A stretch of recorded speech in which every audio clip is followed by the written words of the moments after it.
Specifically for you. Nope, I don't use that. I don't have it. All right. I'm calling this meeting to order. Welcome to our county council meeting. Making this specifically for Dave Erickson. For Tuesday, Uncle. August 23rd, 2022. And we welcome all of you that are here with us, and we welcome those who are viewing us on YouTube. So right now, we will start with an opening from our county executive, David Zook. Thank you, Madam Chair. I just wanted to share a couple of thoughts from our suicide prevention concert we had last night. Unfortunately, suicide is a major problem in our state. We have the sixth highest rate of any state in the country. Suicide is the #1 cause of death for teenagers in our state. And the age cohort that is most affected or most likely to die from suicide are middle-aged men. And one thing that I've heard people say is, what can I do? How can I help? What's my role? And something that was taught last night at the event was this thing called QPR. And we all know what CPR is and how CPR can help, is a tool that we can use to help somebody in need. QPR works very, very similarly in that it provides us some tools that we can use if we are aware of somebody who might be facing suicidal thoughts. And QPR stands for Question, Persuade, Refer. And the question part is probably the hardest part because you have to ask the person if they're thinking about suicide. And some people might think, well, if I say that in the first place, am I going to put that idea in their mind? And the research is clear that that is not the dynamic that happens, but instead what happens is that person knows that they can talk to you about it.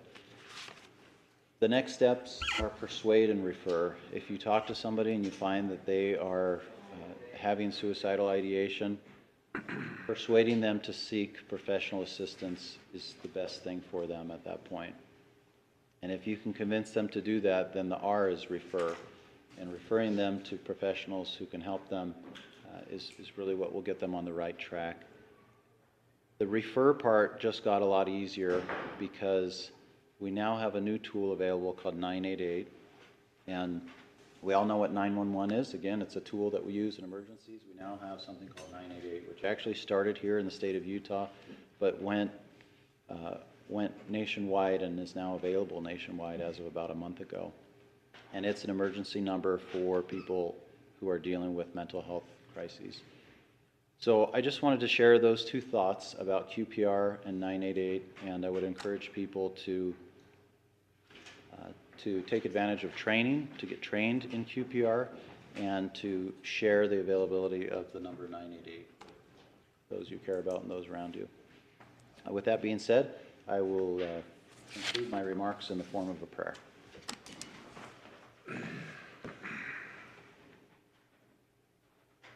Our dear Father in heaven, we are so thankful for this opportunity we have to gather together this evening as public servants to do the business of the people.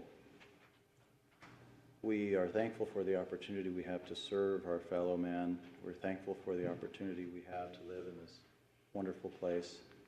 We're thankful for the good people who surround us and are our friends and neighbors and colleagues here in Cache County.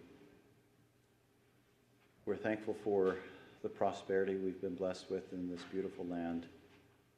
We're thankful for the freedom we enjoy and for those who protect and serve to preserve our freedoms.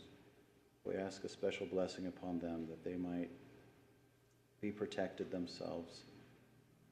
We're thankful for the opportunity we have to serve those in need, and we ask that we might be inspired to know the ways that we can help those in need in our community, that we might be able to be inspired with wisdom, with creativity, with innovation, that we might be able to better help those who need our help. We are thankful for the opportunity we have to serve in a free form of government where the people can decide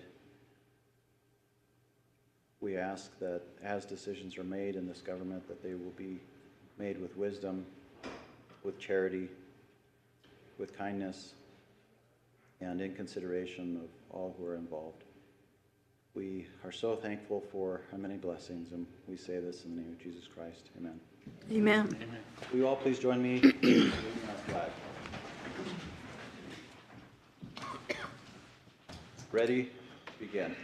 I pledge allegiance to the flag of the United States of America and to the republic for which it stands, one nation under God, indivisible, with liberty and justice for all.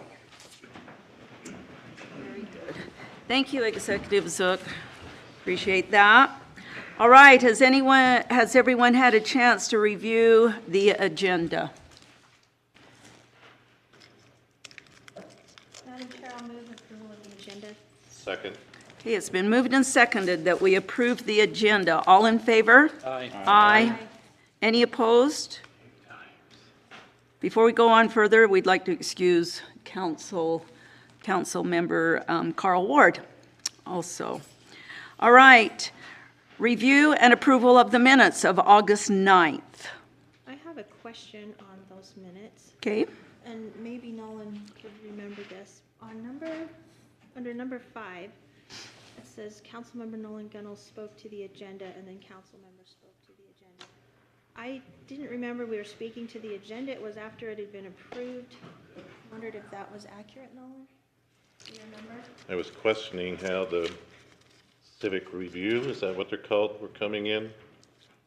That's what I was talking about, and they also, when they present things from the planning commission, the order that it was in. Okay. I guess the context makes it look like we're talking about that specific agenda rather And than, I would agree, it should reflect the civic review and the order in which the planning and zoning material comes upon. okay, so I'll make a motion to approve the agenda with a clarification and correction on number 5. Councilmember Nolan Gunnell spoke to civic review and the process of planning and zoning document. Is that accurate? I would agree to that, yes. Okay, and I have another item. I did leave early last meeting. I left, it's probably around 20 after 7, and I don't see that in here in the minutes also. So we need to add that. Okay, and Vice Chair took over at that time because I left. That's right. Okay. All right, so there has been a motion to approve the minutes with the amendment of item number 5 and also of myself leaving early. I will second that motion. Okay, it's been moved and seconded that we approve the minutes of August 9th with those changes. All in favor? Aye. Any opposed? Thank you. All right, report of the county executive. Go ahead, please. Thank you, Madam Chair. I have a couple of appointments for you this evening for 3 sheriff deputies. The first is Andy Wadarama, the second is Caden Gregory, and the third is Shane Scheel. And I will present those to the council for your advice and consent. Well, I'll go ahead and move that we appoint Andy Guadarrama, Caden Gregory, and Shane Scheel as deputy sheriffs. I'll Second. second. Okay, it's been moved and seconded that we appoint those 3 as deputy sheriffs. All in favor? Aye. Aye. Any opposed? Thank you. Thank you very much. And the last thing I have, I just wanted to give a brief recap on, I mentioned in my opening remarks, the suicide prevention and mental health concert that was held last night. I just want to take a moment to express gratitude to the many people who were involved with making that a success. Especially Alex Boyer, who was the headliner. He did such an incredible job. He's a great entertainer and really engaged our audience last night. But I also would like to thank all of our fairground staff for how hard they worked on not only planning the event, but carrying it out, especially Margaret and Bart. They worked so hard to make it a success. There was a committee for the concert as well. I'd love to thank all of the committee members, everybody who helped. There were a couple of people I want to point out in particular on the committee. Jimmy Berman, who runs the United Way and is the chair of the Cash Suicide Prevention Coalition. Karina Brown works for us at the county. Richard West of the Church of Jesus Christ of Latter-day Saints. Charmaine Coos of Thermo Fisher. Chelsea from Cache Valley Counseling, and Greg Roper from Cache Valley Media Group. Cache Valley Media Group really went above and beyond in helping to promote the event and provided so much free advertising for the event. I really want to point them out and thank them. And then speaking of financial support, I want to thank the County Council for your support and for being supportive of this event last year and this year. And in addition, the many businesses and individuals who donated to make this possible. There were so many generous people. Just last night at the concert alone, about $4,000 was donated from people who attended this free concert.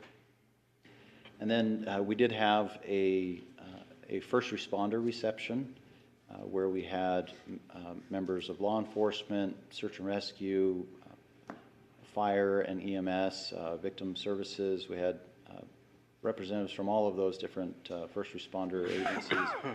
And Alex took time to speak to them. And I want to thank everybody who helped put that together. Aaron Ames of Adams Wealth Advisors, Denise Ames of Delightful Catering, Casper's Ice Cream, Red Poppy Rentals. So many people helped with that event. And finally, I just would like to thank the more than 24 community organizations who hosted resource booths at the event. Before the actual concert began, there was about a 2-hour period where 24 booths were available for people to learn information about resources that are available in our community, from education to counseling, and that turned out to be a really nice part of the event. So I just want to take a moment. I know I'm forgetting some people I should be pointing out specifically, but there were so many people who made this event a success last night. Just want to say thank you. And that concludes my report, Madam Chair. Okay, thank you, Executive Zook. Appreciate that. All right, well, moving to items of special interest. I have something that I'd like to read here, a proclamation.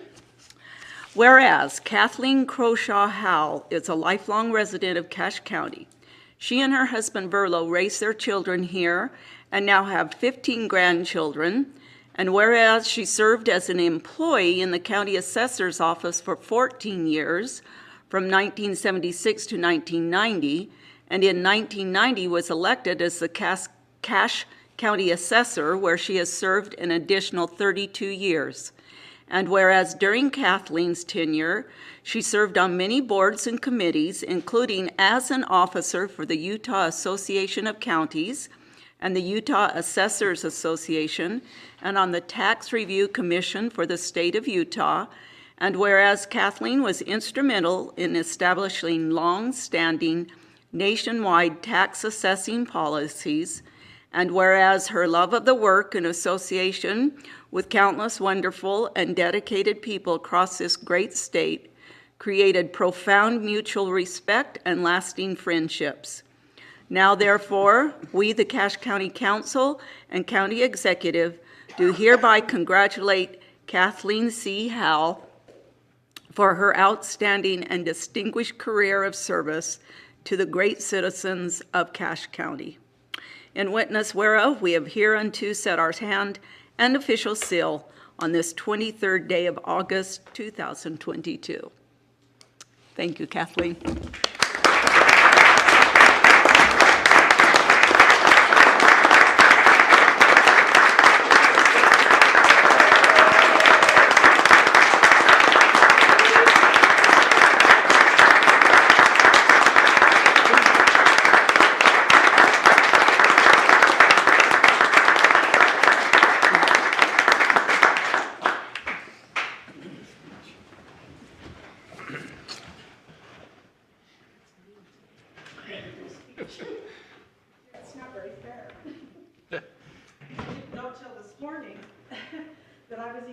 agenda, so here I am.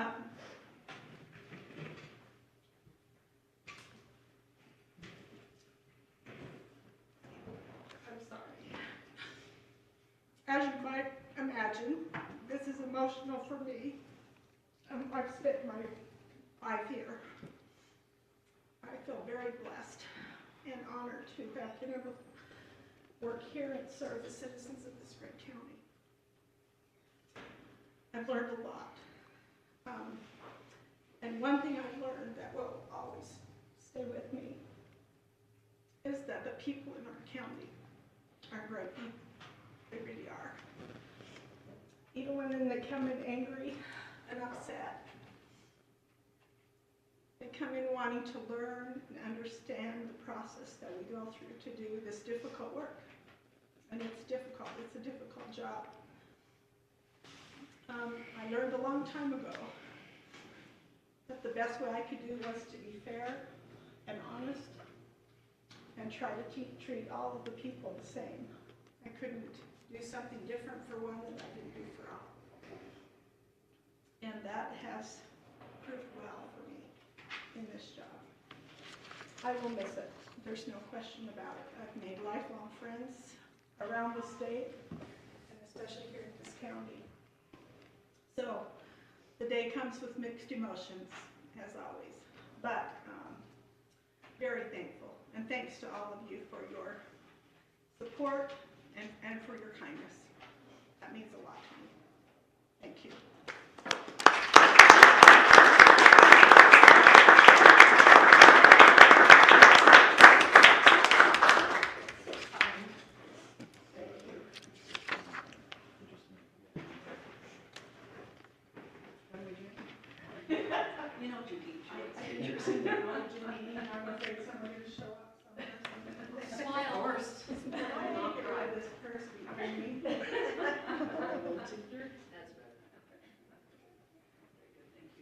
Thank you. Thank you so much.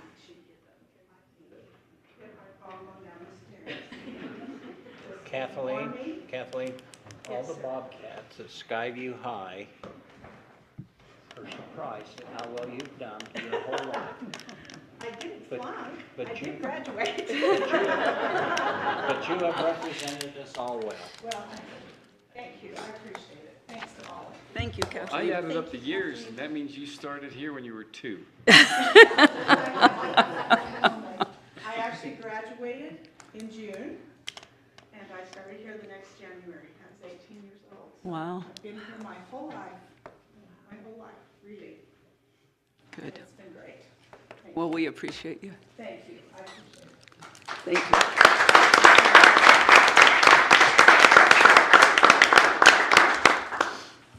All right, next on the agenda is the explanation of the CRA procedures, and Sean Milne is going to give us a little bit of direction on that because we had some questions last meeting on this. So, Sean, go ahead. Excellent. Well, thank you, Madam Chair, and the whole council. I appreciate the opportunity. When I heard that there were some questions, I relish the opportunity to, answer and address any of those and make sure that we all have a good, uniform, solid foundation as we move forward.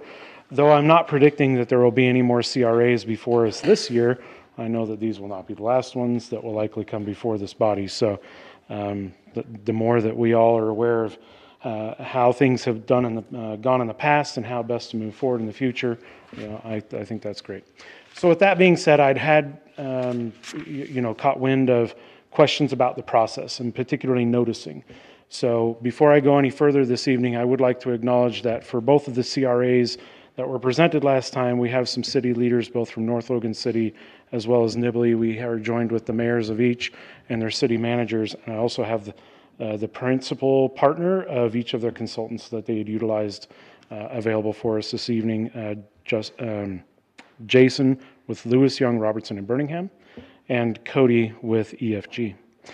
So I think I understand from at least one inquiry that I'd gotten what was the noticing process prior to last meeting.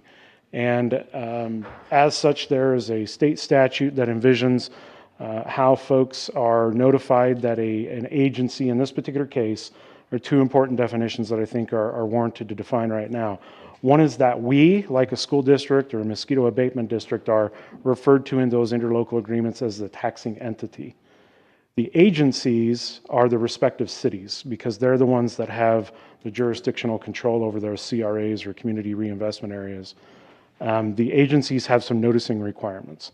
And as is expected and required of those consultants that each municipality engaged, they gave the assurance prior to last meeting, and we certainly have the paper trail since then to present to you if you have any specific questions about when those notices went out. One was last fall, and one was much earlier this spring. So they had disclosed that these project areas were under consideration and gave that 30-day window also in writing to a couple of different bodies. One is the Utah State Tax Commission, the affected property owners, and I can't remember if it was Councilman Erickson or Gunnell, but one of you had asked something along those lines, and I'd even kind of struggled to remember a particular property owner's name that was to the north in one of those project areas, as kind of a testament to the fact that, yes, folks had gotten those notices. We have also, since our last meeting and the question had come up, verified that at least the county assessor and Kathleen has been great for me to work with. She had received these documents and presumably had been sent to other parties as well. Verified with Janine, for example, that even our office had received those, even though that was above and beyond what is specifically spelled out in state statute. So then we come to our last meeting where the two ILAs or interlocal agreements were approved by this body. Upon execution, so that was being the first step, the execution would be the county executive signing those two ILAs or interlocal agreements. We would then see the ticking of another clock for noticing that, again, the agencies would be responsible for within their respective jurisdictions. And included in all of that, and yet to come, is the opportunity for the county, specifically the assessor and recorder, the auditor, to work with those parcels that are noted in the project area plans to note both the real property values and the personal property values. Both are important. We oftentimes think of property taxes usually in kind of the fixed assets of the land and buildings, but particularly when you're dealing with commercial and manufacturing, personal property assets are important as well. And as is envisioned by state statute, you would work with these taxing entities to make sure that you have an accurate portrayal of what those base properties are. Of course, both of them by two different consultants envisioned and we approved for 2020 being the base year. Now, the reason why that's important is because if you think of a traditional graph with a Y and X axis, on your Y axis would be the dollar amount of your valuations. You could also think of it as a corollary, the amount of taxes we would receive, and the X axis being time.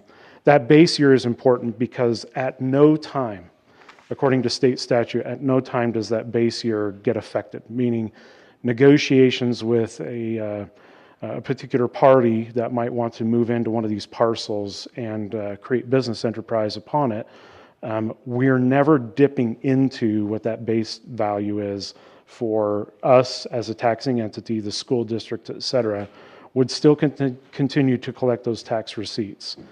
The only negotiable parts would be anything that's new growth, and for as long as the term of the projects. I'd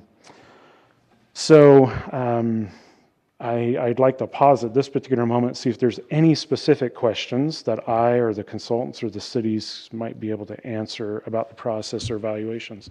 Yes, Councilwoman Gina? I have a couple questions. I guess maybe the very first basic one is how,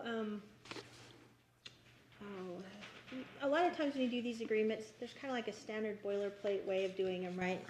Kind of fill in the blank. How much of this is just pretty well standard to how things are done? The language in the interlocal agreements? Yeah, the North Logan and Ridley. Yeah. They're both pretty boilerplate as far as standard language in an ILA would go, yes. Okay, because there's some specific questions that that just came up. I wondered if you could answer them, or maybe someone else could answer them. Sure. There's a question about how, in North Logan, on item 5, that it's an administrative nightmare, and that there's concern that the North Logan CRAs could turn into 43 separate CRAs. Is that possible? Again, and I've got the two gentlemen, the consultants on my phone that's here at the podium on speakerphone. The question, Cody, for you with EFG is particularly that it could be that they could end up in 43 separate CRAs and be fairly complex. So Cody, you're on deck, but I want to defer to Mayor Lindsay Peterson and City Manager Alan Luce if there's anything that you would like to state first and foremost about any vision of the CRAs envisioned. Okay. All right, Cody, you're on deck. So go ahead and unmute yourself, and if you want to address that question. Sure. So you want me to address it first before the mayor? She's waived and she's deferred to you. Okay, gotcha. From a technical standpoint, yes, you could have multiple areas trigger. Each parcel could trigger separately. There's a 15-year window for them to trigger, and no parcel can be triggered for more than, or be in active tax increment for more than 10 years. I don't believe that there's any intent from the city side to trigger them parcel by parcel, more likely in blocks. So I don't think there would be more than 5 or 6 different triggers, although, you know, there could be if some extenuating circumstances arose. But that's the vision, is probably 5 or 6 different areas across the city. Mayor, anything to add or clarify? No? Alan, come on up. While he's coming up, can I ask you a question? You Yes, sir. said the base year is fixed Correct. as far as taxes. There's no inflation clauses or anything built in, so that base year for taxes gets fixed. And while there is going to be some improvements to the land, they get to fix that in time, while all the parcels around it, say like this year, for example, everybody's property rate increases, taxes increase, but not for those parcels. Cody, I don't envision you answering this, but did you hear the question? No, I did not. Can you repeat it? Yeah, so what Councilman Paul Borup has asked, and I love it for its nuance and its importance, he'd asked that the base year is fixed. It's a static number. It doesn't adjust backwards for inflation. Succinctly, that is correct. Okay, I was looking. He said yes, for the record. Correct, and while I wouldn't, well, I don't want to participate too much in an open forum negotiation elements that could be, you know, better suited for an executive session, but does that sufficiently answer that question?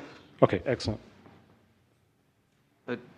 Thanks, Council. Just to answer that previous question regarding the number of projects coming in, just to give you a reference, North Logan probably has, I can't count them up exactly right now, but I could count up 16 to 17 parcels that are currently under a CR that was established about 20 years ago. And over that time, there's about 17 parcels that are associated with that. And about 4 or 5 of those parcels have had projects that occurred on them because of the incentives when they came in to develop on those. And some of them were joined together with different parcels. Some of them were independent on a single large parcel. But yes, just to give you a reference point of the past 20 years and the existing RDA. Those original parcels being included in the new CRA? There's only a couple of those That's of where I the have earlier concerns on parcels that. have some carryover, or they are proposed in the new CRA. They don't have any development on them on those parcels. They haven't used it yet, is what They you're haven't saying. used it yet. Yes, correct. Thanks, Alan. This CRA is for what's the duration on the new one? On the one for North Logan? So each one is not envisioned to last any longer than 10 years. Any individual CRA, correct, from the trigger date. So is the property taxes gonna be going up each year until they're triggered? Or is it fixed as of this year? Very astute question. I appreciate that. So can the property valuations increase? Yes. Until it's triggered? And Correct. it's fixed? Correct. Well, the base year's fixed, not the property value. Property value for any individual parcel is not fixed moving forward. They're going to be subject to a property tax increase like any other parcel throughout that jurisdiction. But the base year would be fixed, yes. Help me out, the difference between the base year and the property value is what? How does that formula work? The base year has an assigned, the books have been closed, it's an auditable number that says, here is what for that year, aka the base year, here's what the real property and the personal property aggregate taxable value was. And that doesn't change just because 3 years, 5 years, 17 years down the road, property value changes. The property value will in fact change because the whole presumption is that they're adding value to the tax rolls, right? So the value, for all intents and purposes, it better change and go upward because that's the whole benefit. That's the but for of this kind of legislation. It's presuming that but for you agreeing, like every other taxing entity, to do this, that ground would probably stay the way that it was during the base year. So the whole expectation is that it increases in value. Now, if property taxes also increase, that's a separate question, but if property taxes increase, they're not like fixed at the property valuation of that base year, and property taxes won't affect them during the term. Nay, that like it's going to increase for them the way it would for anybody else. So Sean, I have a couple other questions. Yes, ma'am. One of them, you just said it was a 10-year period, right? And so the question then is, paragraph 24H for North Logan says it's a 16-year period. Is that a mistake, or are we misunderstanding something? Cody, the question is for the North Logan area, and I forget the particular paragraph reference that Councilwoman Gina, 24H, 24 Hotel, had asked about the 16-year trigger date. Will you explain that, please? That means that any individual parcel, there's 15 years, I should have said 15 and not 16. There's 15 years until that parcel will automatically trigger. So it can be triggered anytime between next year and year 15. And the reason, well, do you want to cite the reason why there's that flexibility, Cody? Yes, the intent is to never collect more than 10 years from any given parcel. And so in order to maximize the economic benefit for incentivizing development, we don't know, on some parcels, we're going to have imminent development, and other parcels will have, as development cycles occur, it could be 10 years from now when we're ready to trigger that parcel. And if we trigger them all up front, then we put ourselves in a position where the tax increment will run out before development is actually occurring.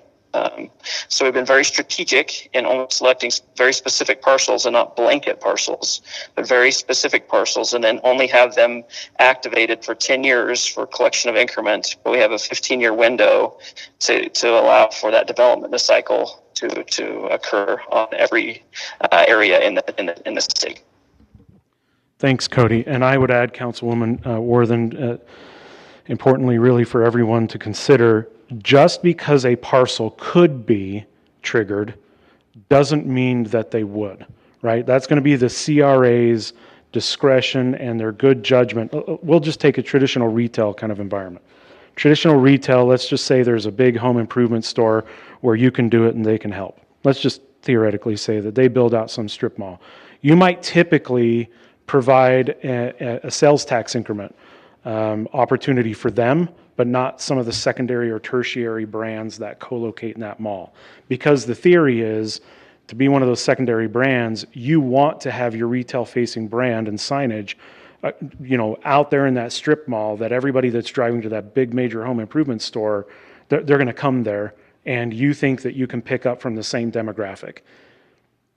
good, bad, or indifferent, I'm not trying to argue that here, but good, bad, or indifferent, it would be typical in that kind of a scenario to offer an incentive to the anchor, but not necessarily all the other subsequent stores. So theoretically, you might have a strip mall, that's a whole block long, but it may be made up of several parcels. And it may be only the parcel or two that big box retailer, goes across, and for all intents and purposes, they likely can join the lots and make one parcel itself. But you wouldn't necessarily see all the other parcels triggered.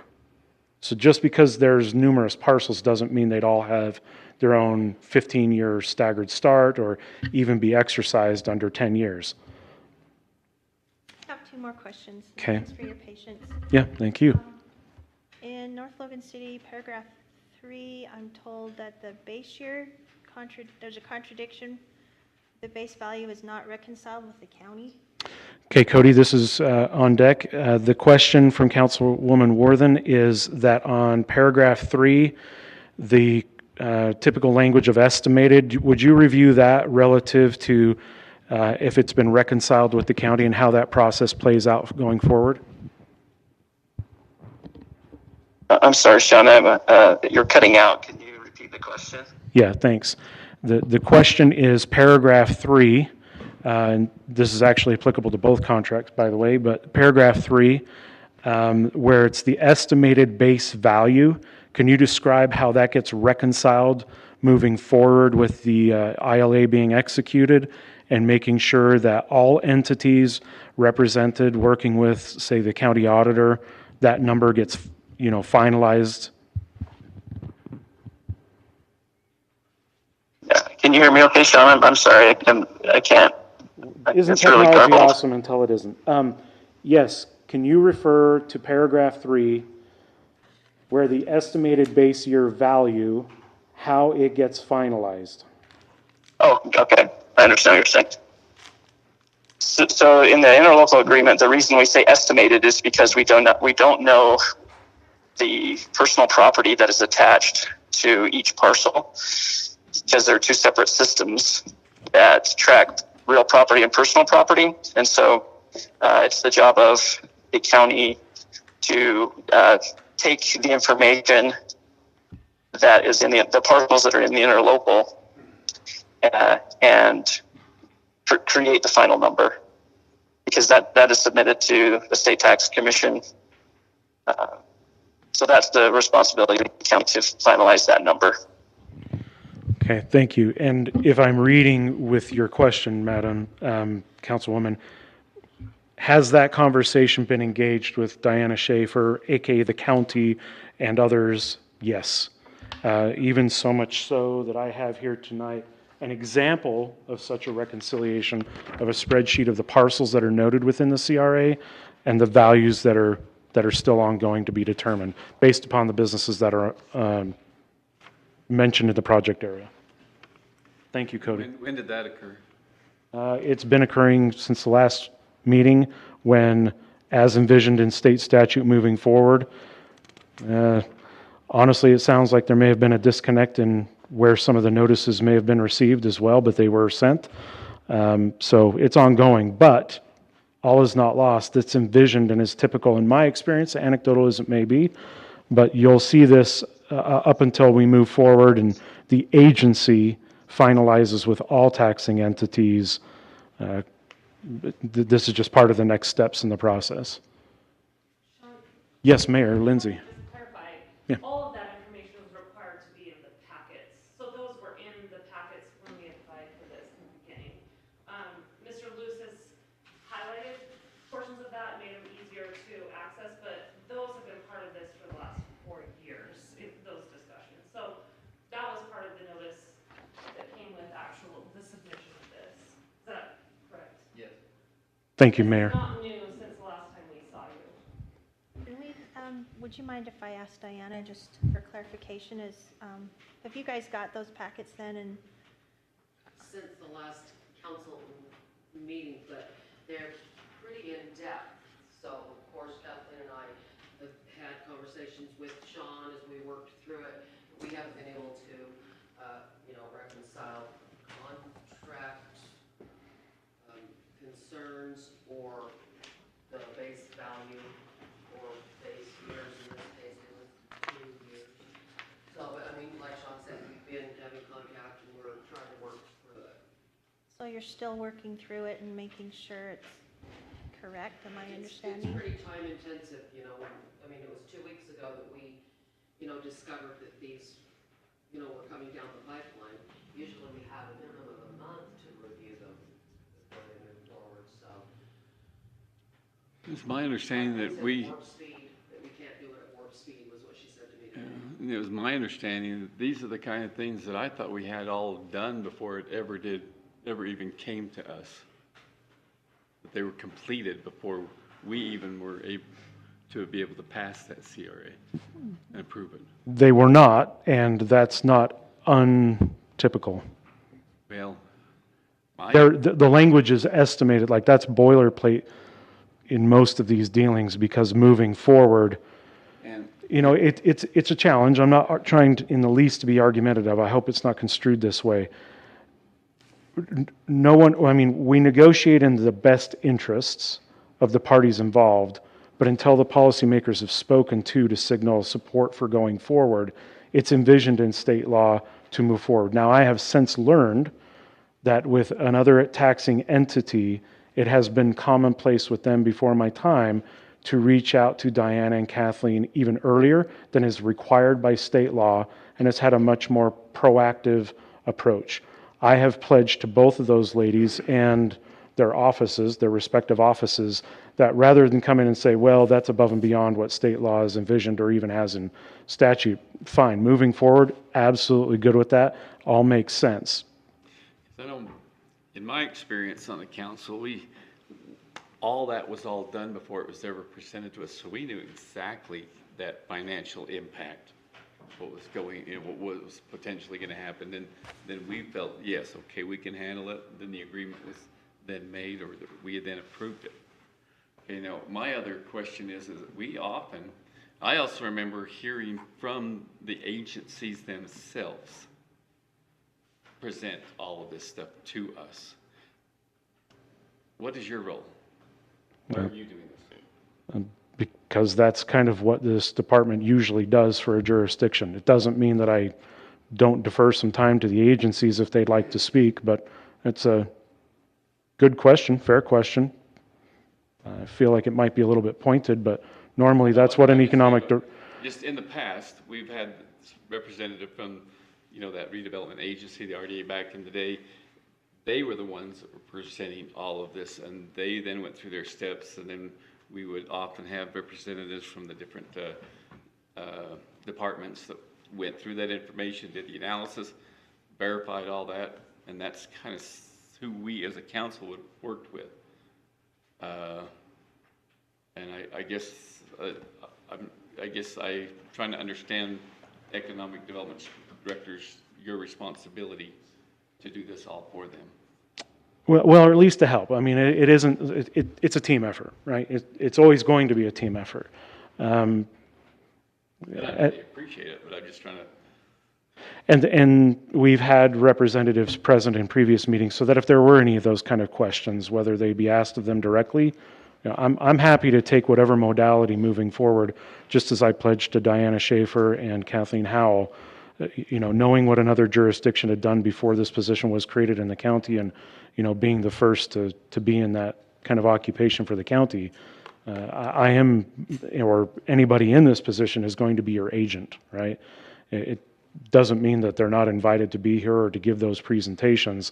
I'm happy to supplement them and take a much, different approach and be a back seat. However this council would like me to proceed, I think all of us would just like to make sure that, this is above board and transparent and as informative as you'd like it to be. So I apologize.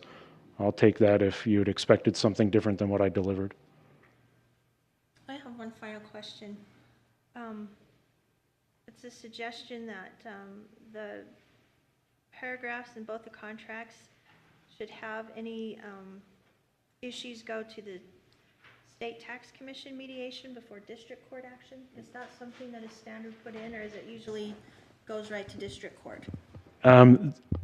Jason, just because I've given Cody so much opportunity, Jason, do you mind addressing Councilwoman Worthen's question? Well, do you mind restating the question as it relates to court action, Jason? And this again for the record is Jason Birmingham of Lewis Young, Robertson, and Birmingham. Do you want me to restate the question? Yes, if you would, please. I don't know if it comes across. If you can hear, okay, so my question is, I think in these documents that if there's a dispute that it goes to district court, if the parties can't settle it between themselves, there's an issue.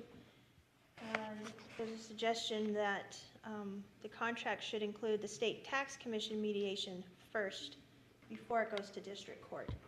Is that a standard operating way of doing things, or? Jason, the question, were you able to hear it? You know, I can only pick up every few words. It's very difficult to hear. Sorry, can you hear me clearly? Darn it. Jason, can you hear me clearly? No. How about now? You can a touch, but I don't follow the question.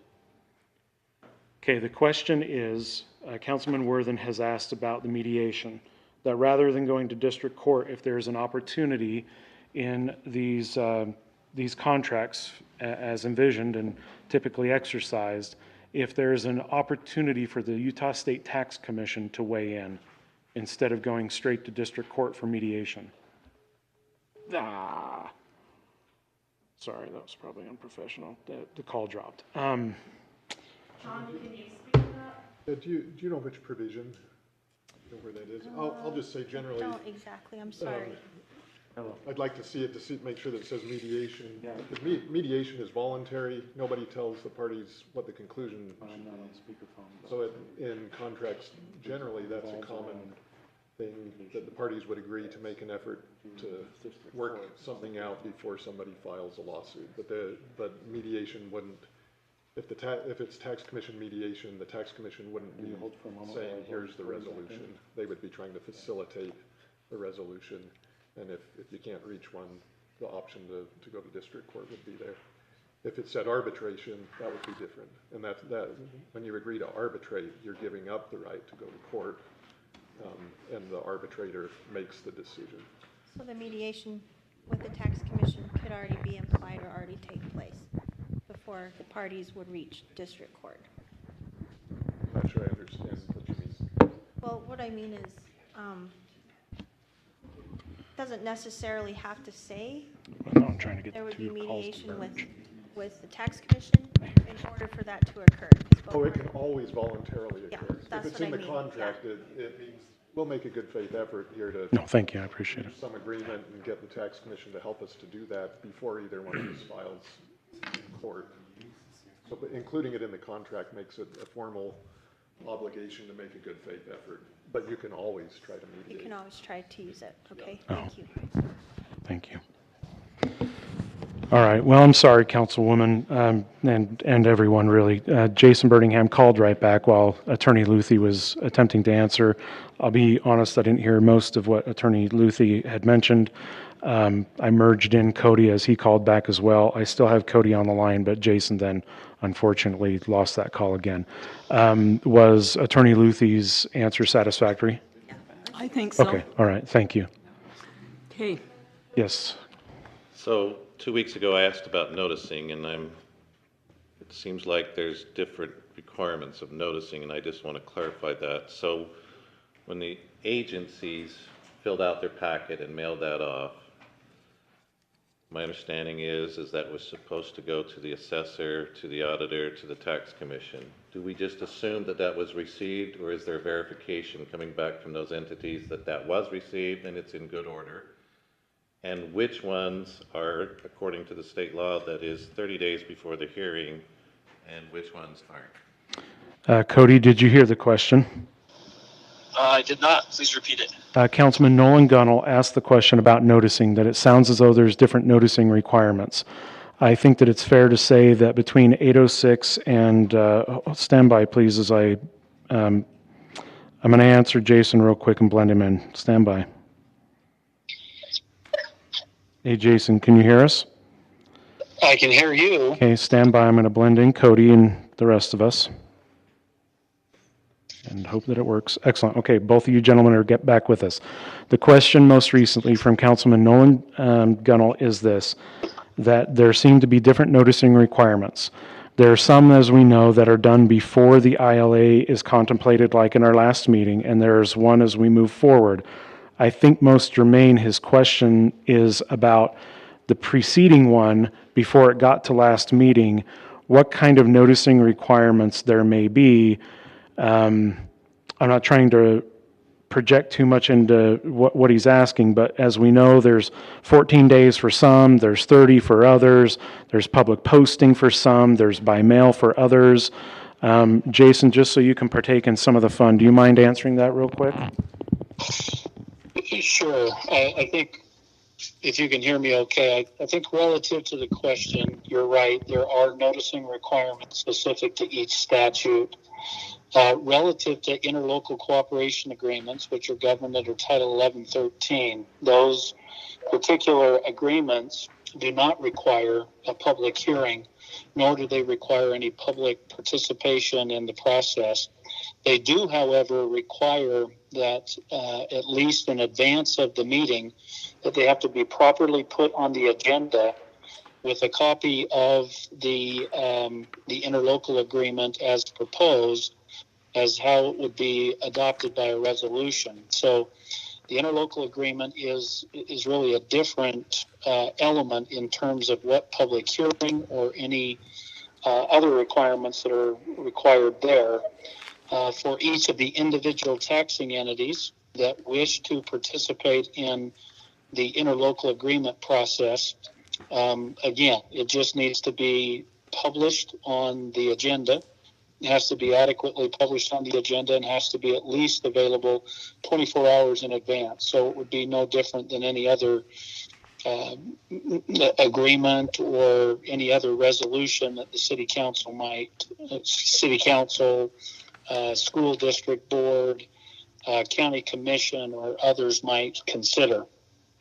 With that said, there are more strenuous noticing requirements relative to the creation of a community reinvestment project area, which is prior to the plan and budget being considered by the agency, and I assume in both cases of Midley and North Logan, that prior to holding a public hearing, that proper notice went out vis-a-vis mail, and went to property owners, as well as the state tax commission, the county auditor, county assessor, the state school board representative, and any other taxing entity that might be involved in having a tax in that area. And so that has to be provided within for at least a period of 30 days before the public hearing can be held on the budget and the plan.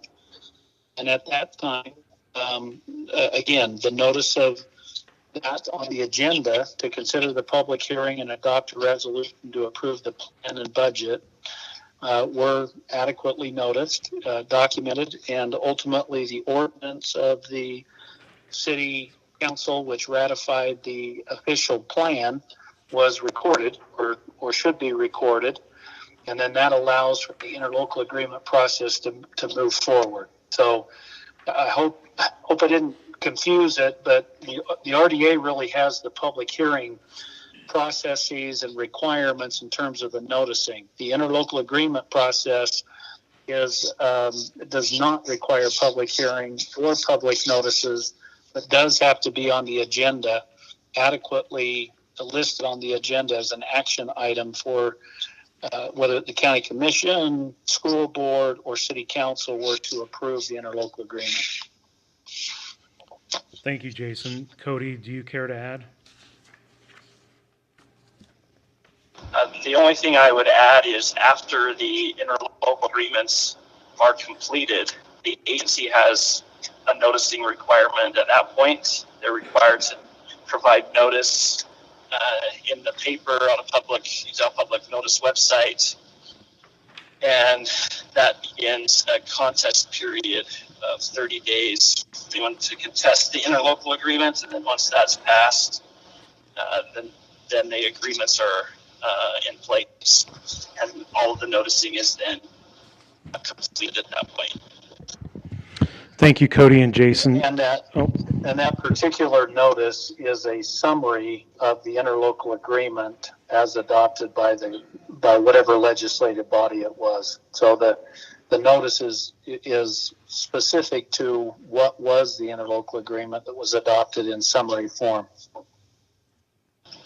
And it's the agency's responsibility, not the county council or any of the other entities. It's the agency. So it's not like the county council needs to do anything or any of the other local. It's just the individual city RDAs need to provide that notice. Thank you, gentlemen. And not to confuse further, but here goes. This would be different if we were doing something in unincorporated county. We would be the agency. But in these two cases, we are not the agency, we are a taxing entity and differentiated accordingly. So what I provided at the onset of Jason's response, I've provided you a couple of code references as well as the notices that were received by Kathleen, that she provided me a hard copy confirming that she had received those. Councilman Nolan Gunnell, you had a follow-up? Yeah, so we notice, do we verify that the notice was received, or is there any checkoff on that? Had I, on behalf of the county... If they're doing that, do they notify, or do they get notified the tax commission's received, it's in good order, or the county assessor, or the county auditor? Thanks. Gentlemen, and I'll go Cody and then Jason. The question by Councilman Gunnell was, do you do anything like a return receipt requested or do any kind of phone call or email follow-up with the recipients to ensure, whether by sample, or in its entirety, that all of these parties do in fact receive these notices? So again, Cody, you first, and Jason. Well, occasionally we'll use a registered or certified mail to ensure delivery. I think in this case we've sent it regular mail, and then we also sent copies via email. We do have affidavits that have been signed by those who have mailed the particular notice along with the project area plan and budget. It doesn't require that in the statute. There isn't a requirement of either registered or certified mail. It does say that they should be sent to each of those entities as we previously described and discussed. Okay, thanks. That was Jason, not Cody. I just defer to the cities at this. Just about noticing, typically, he's correct, the statute doesn't require a particular way of tracking whether the notice was sent. The requirement is... Do you want me to respond to that, Sean? No, stand by. Stand by. And then if there were a challenge to the process, then there would be a burden of proof to show that the notice was sent. And so evidence, an affidavit, we use that all the time in court cases. You have a certificate that you mailed it, and essentially your testimony that you've mailed the notice. If you did have a return receipt, that's further evidence. At the point of a contest, someone would need to put on evidence that it was sent. That could be the fact that someone received it is evidence, testimony in the form of an affidavit that I indeed sent it is evidence, or a return receipt. All of those would be evidence. The statute doesn't require a particular kind of evidence that it's sent, just that it be sent. Well, along with that was the affirmation that it's in good order, in good form. I mean, just because we've sent it in, does that mean it's good, or does there need to be review of that? Or is that... It would be reviewed by those that receive it. But the agency who sent it doesn't need to have an affirmation that it's correct or in good order or anything else like that, correct? If I might interject, and for the benefit of these fine gentlemen, I don't think they can hear Attorney Luthy's additional opinion that he's given, but both of them utilize attorneys as consultants that they are, this being their professional space. I can attest that they use legal council to advise, and these form letters and these sort of things are fairly standard for them. I don't mean to speak too much on behalf of them, but if that was his question, Attorney Luthi, I wanted him to know that, these parties have, I've worked with them for a number of years. They utilize their legal counsel to make sure that they conform with the statutes as they change from time to time. You'll even notice that the copy I gave you noted that it's the most effective date is 2021. So, I mean, they change fairly frequently. The legislature tweaks them a little bit here and there, and they make sure that they're compliant with their legal counsel. Okay, thank you. Thank you. Any other questions? Okay. Right. Well, thank you, Madam Chair. At this particular point, it was asked or thought of in good faith either way to pause. So at our last meeting, these two interlocal agreements had been unanimously approved, but they have not been executed. So speaking of noticing requirements and how best to move forward, the next steps of noticing to let folks know that these are in fact moving forward, if that's still your wish, as we hope it is, they have not been executed. And so if we've satisfactorily answered your questions and you see no reason to further hesitate, it would be my request that I get some sort of affirmation from you, and I'm sure the agencies are probably nervous about it too. Just if there's any reason for us to not execute and move this forward so that they can begin with the next noticing requirements. Question to that would be, I'm sorry, Go ahead. what needs to be worked out with the auditor's office? Because there seems to be concern there about the tax base. Diana, can you come up and tell us about that so we know where we're at with that? Gentlemen, as Diana Schaefer comes up to the podium and the microphone to weigh in on her and her process in working with each of you on those personal property values, the question from Councilwoman Gina Worthen was that, what would the next steps be to confirm those base year numbers? So just to be advised, Diana Schaefer is now coming to the mic, and I'll let you two determine if you want to weigh in after she says her part.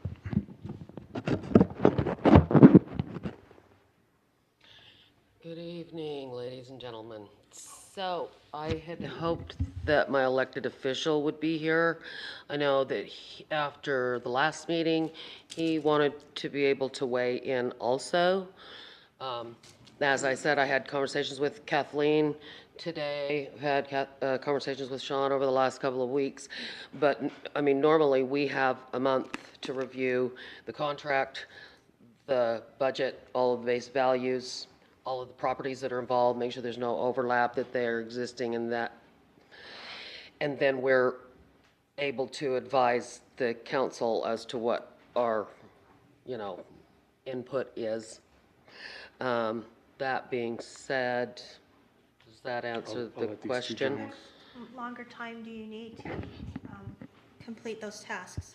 Well, like I say, we normally have a minimum of 30 days, and we just found out 2 weeks ago, and then I had the paperwork within the week. And I mean, we've started going through the parcel lists together, but we are not complete, so really can't give the council any definitive advice. Gentlemen, the question again is, what does the typical process like this look like as we move forward to make sure that the paragraph 3 language of estimated base year value is confirmed? How does that process, technically speaking, normally work? Jason, I'll defer to you first, and then Cody, if you'd like to add. Sorry, Sean, I can't hear you at this point, so. Yeah, I'm same way, Sean. I can't really follow what the. Denise, did you have something you wanted to say? Lindsay, I'm sorry. Lindsay, I'm sorry. Well, yeah, I guess it's important to clarify whether or not there was 30 days notice given. Lindsay, can you come to the mic? Because then you'll get recorded on the meeting. Sure. Hey, Jason, can you hold for just a moment? I think it's really important to clarify whether 30 days notice was given. So that concern was raised. Our consultants provided evidence that that notice had been given. At that point, statutorily speaking, the county has had those 30 days. I am not trying to say that the county shouldn't have adequate time to assess this situation. However, I think it's important to note that we have complied with the statute. I don't want that to be unclear in any way, shape, or form that we were trying to push this through. And frankly, it's pretty confusing as a city official to have this be approved, to have an allegation of a notice deficiency, to have that be shown to not be an actual concern, and then to revisit this entire thing based on an assertion that turned out to be not true. That said, Diana, I'm happy to have the county look over this. This is a 4-year process, but can we just be clear that there is no notice deficiency here? We are not trying to shove this through. We are here to answer questions, but let's characterize this as it actually is. Thank you. Thank you, Lindsay. Jason and Cody, just a moment. I appreciate the mayor's commentary and would only add that maybe I wasn't direct enough about this earlier. If there's someone to fall on the sword, I will own it. And the reality of it is my understanding since our last meeting that the entity with the greatest amount of experience of these CRAs in the last 10 years is Logan City. Logan City has an incredibly great economic development director, Kirk Jensen. And it would seem that Kirk Jensen has gone above and beyond what's written in state statute as far as the noticing requirement, and has given a lot of personalized attention far earlier than is the requirement, meaning he's called and he's just personally either walked over or called and said, hey, I'm working on this packet. And both Kathleen Howell, the county assessor, and Diana Schaefer have commented to me since our last county council meeting that they're very familiar with a standardized way that piece of mail looks, that it is presented, and that it has been given advance notice. Advance notice meaning above and beyond what is said here in the paperwork I've given you tonight. And that for those reasons, it seems, and Diana, I don't want to mischaracterize, so please tell me if I get this wrong, but it seems as though because that has been the norm, that was what was expected in this particular case. However, it is above and beyond, and it is from this process moving forward that this reconciliation typically takes place for 2 reasons. One's fraught with a little bit of political nuance, which is before the policymakers that you are actually say from a taxing entity you're in favor of it, you don't really want to disclose too much publicly, right? Meaning it's typical that you would start to discuss what some of that math is only after you've adopted something at this juncture, but before it's all officially official, meaning that the agency really becomes in control as we move forward. After all, that's, thank you, Barbara. I appreciate the tact in which you said to be quick. Maybe I'll just stop right there and see if there's a particular question with nuance, but otherwise, I appreciate what Mayor Lindsay has said. Okay, Diana, did you have something to add? I did have something to add, and it was to tender an apology to Lindsay North Logan as far as last meeting, and there was a terrible miscommunication. The notices did go out within 30 days. They didn't come with the whole packet as Kathleen was expecting, so they look differently. But so what I was saying tonight was not that we didn't have noticing, but rather that we haven't had a 30-day review. So again, I apologize to the cities for that. It was like staff turnover. Some didn't know what to do with the notices. Kathleen said they looked different. It looked just like a letter. She thought it was an annexation or something, so they didn't get treated properly on the county's side. So just to be clear. Thank you, Diana. Can we move forward, or do we still need to Yeah. wait for something from your office, Diana? That is entirely up to the council. Okay. And I would like to add that, just as Diana stated, Kathleen Howell had contacted me right after I'd contacted her about asking about proper noticing.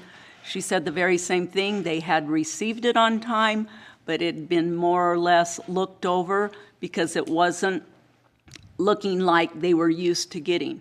So the public notice did go out. It was properly noticed. Thank you, Lindsay, for clarifying that. And I am standing behind that because that's what Kathleen Howell told me. I think it's also noteworthy that Kathleen found these two letters in two different places in her office when she said normally she put them in the same place, because she did overlook one, just wondering exactly what it was. She said probably very quickly, she looked at it, she put it in one place. She totally forgot because she felt as though, my recollection from what she had mentioned to me, that she felt like, oh yeah, I acknowledge that I got this one, but I forgot about it by the time this inquiry came up in the last 2 weeks. So I appreciate that, Madam Chair. Okay, Madam Chair, may I make a motion? yes, please. Seeing that we have resolved these questions and issues, I move that we go ahead and continue with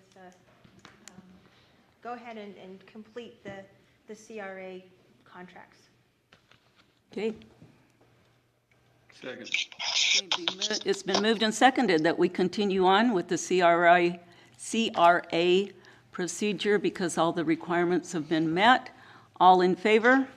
Aye. Any opposed? Thank you. Thank you, Council, and appreciate it a lot. Thank you.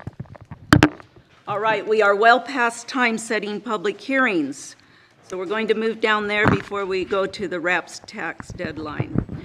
Okay, we need to set a public hearing for September 13th, 2022. Ordinance 2022-27, Campbell rezone.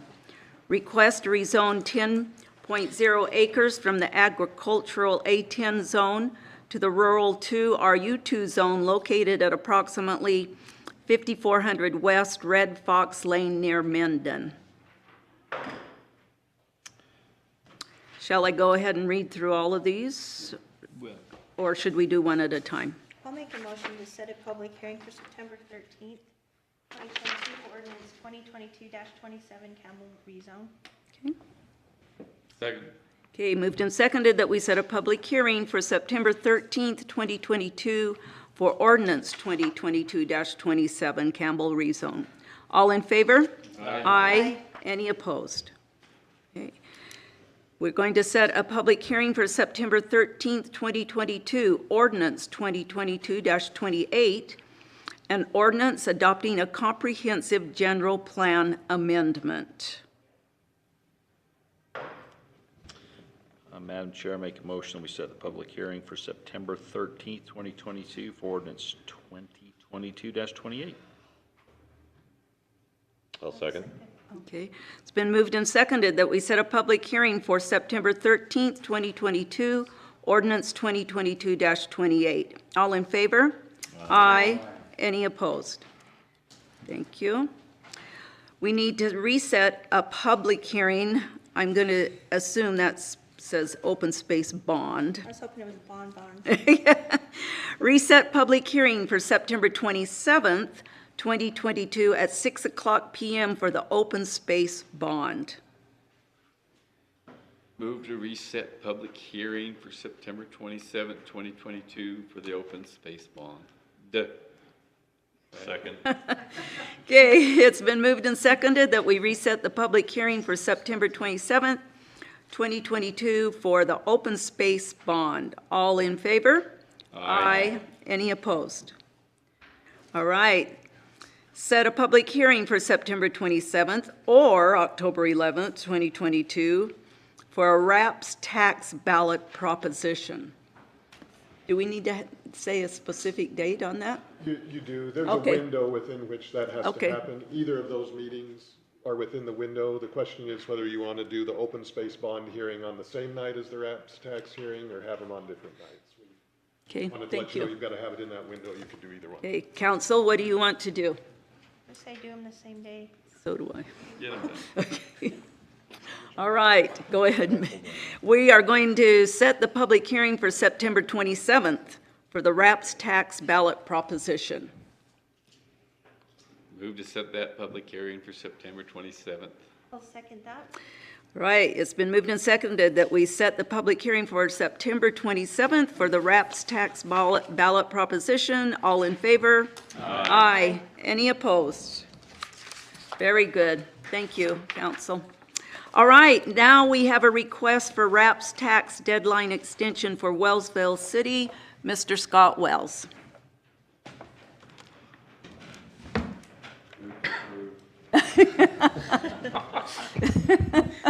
Exciting up here. Sorry about that. Madam Chair, thank you for having me tonight. Scott. I'd like to hear from Bob Lindley while you got him here. Well, and that's why I brought him, so. I'll give you the meat and potatoes and he'll come up and follow up. I want to thank you guys for RAPS tax. It is a benefit to Wellsville and many other cities in Cache Valley. Wellsville has been a beneficiary of many grants, and we really appreciate that. So I want to start with that. So thank you, thank you, thank you. What we have is we had some money allocated to us in 2020 for pickleball courts. And since 2020, everything escalated in cost. So we held off, and saved our money to try to do that. We committed to it this year. We talked to our contractor to do it. And with the supply chain problems, they are backlogged to the point where they cannot put us in until springtime. So the cost has doubled now, but we're ready to commit to it, but we're not able to do it until springtime. So we're asking for an extension for the $75,000 that you've granted to us in 2020 for pickleball courts, knowing that we've signed a contract, we've committed to them, they're getting back a date when they can put us on the schedule, but we are committed to do that. 1 year then? 1 year. Well, I think that's typical. We're hearing a lot of those kind of concerns for cities trying to even find materials, all those things. So I move to that we allow this extension of 1 year for the RAPS tax for the 75,000 pickleball courts for 1 more year. I'll second. Okay, moved and seconded that we extend the RAPS tax deadline for Wellsville City for pickleball courts for 1 year till spring of next year, right, Mr. Wells? Yes. Okay, all in favor? Aye. Any opposed? Thank you so much. Thank you for being here. All right. We are going to have a discussion on the mailing format of voter information pamphlets for open space bond and RAPS tax renewal. Mr. Bradfield could not be here tonight. He sent out, did everyone get this packet? Okay, he sent this all out to give us an idea with a cover letter, giving us an idea of what we could use as information to send out on these bonds. Did everyone have a chance to look at them? Any comments on any of it? Any discussion? I looked at it, but I'm still unsure. Is everything going in one packet? That's a good question. Am I missing something? I don't know. I guess if we finance one packet, that's what they'll better go into. Yeah. Do you mean, Nolan, are both the RAPS and the open space both going on one of these? Is that what you're asking, or is it So separate? it's one mailing. It's one mailer rather than an open space one, a Yeah, RAPS right, one, right. Because he's spoken to me, it was to put them both in one mailer, and he's given pricing for 3 different formats of mailer. Right. But the 2 would go out together. So it's They one, wouldn't go in with the okay. ballot. They would be a voter information packet mailer. Yeah, I mean, that's a great thing to understand. I wish the clerk was here, because I was looking over the meeting last time, and he took 4 different occasions to express adamantly that they should be separate. It was the best practice. And I thought with 4 different occasions that this is the best practice, that we should send those separately, I would do a little research. First place I went is to the state of Utah, to the voter information packets. And it's on the website, you can see it. All of it is in one mailer. I then looked at California, just to make sure we could see what the crazies over there are doing, all in one packet. Looked at Colorado, all in one packet. Looked at voter information packets in Georgia, South Carolina, Florida, and Kentucky, just to try to cover the state, all in one packet. What about North Carolina? Are they all? I didn't look, but I can go look. I figured that after that point in time, it had all been in one packet. And so I'm trying to understand why he was so adamant that we should send these separately when I've never seen a voter information packet not include all ballot initiatives. Now, I see the examples that he sent us where there was only one ballot initiative. But when there's multiple ballot initiatives, they all go into one packet. I cannot find any examples where they've been sent out separately and governmental entity has incurred those extra costs. Okay, so I think that's why he sent this out. I can't speak for him, but I'm agreeable that it should go all in one packet. That's my feeling on it. Do you have a preference on the brochure or the trifold or half-fold or large postcard? Anything regarding that? You Why don't see we the say- cost there. Why don't we say he choose between the bottom two? Okay, Yes. yeah, okay. All Yeah, right. I was surprised that postcards cost that much money. I thought And they'd are be we, cheaper. are we leaving that choice up to him? Or do we want to say we want a trifold or we want a half-fold?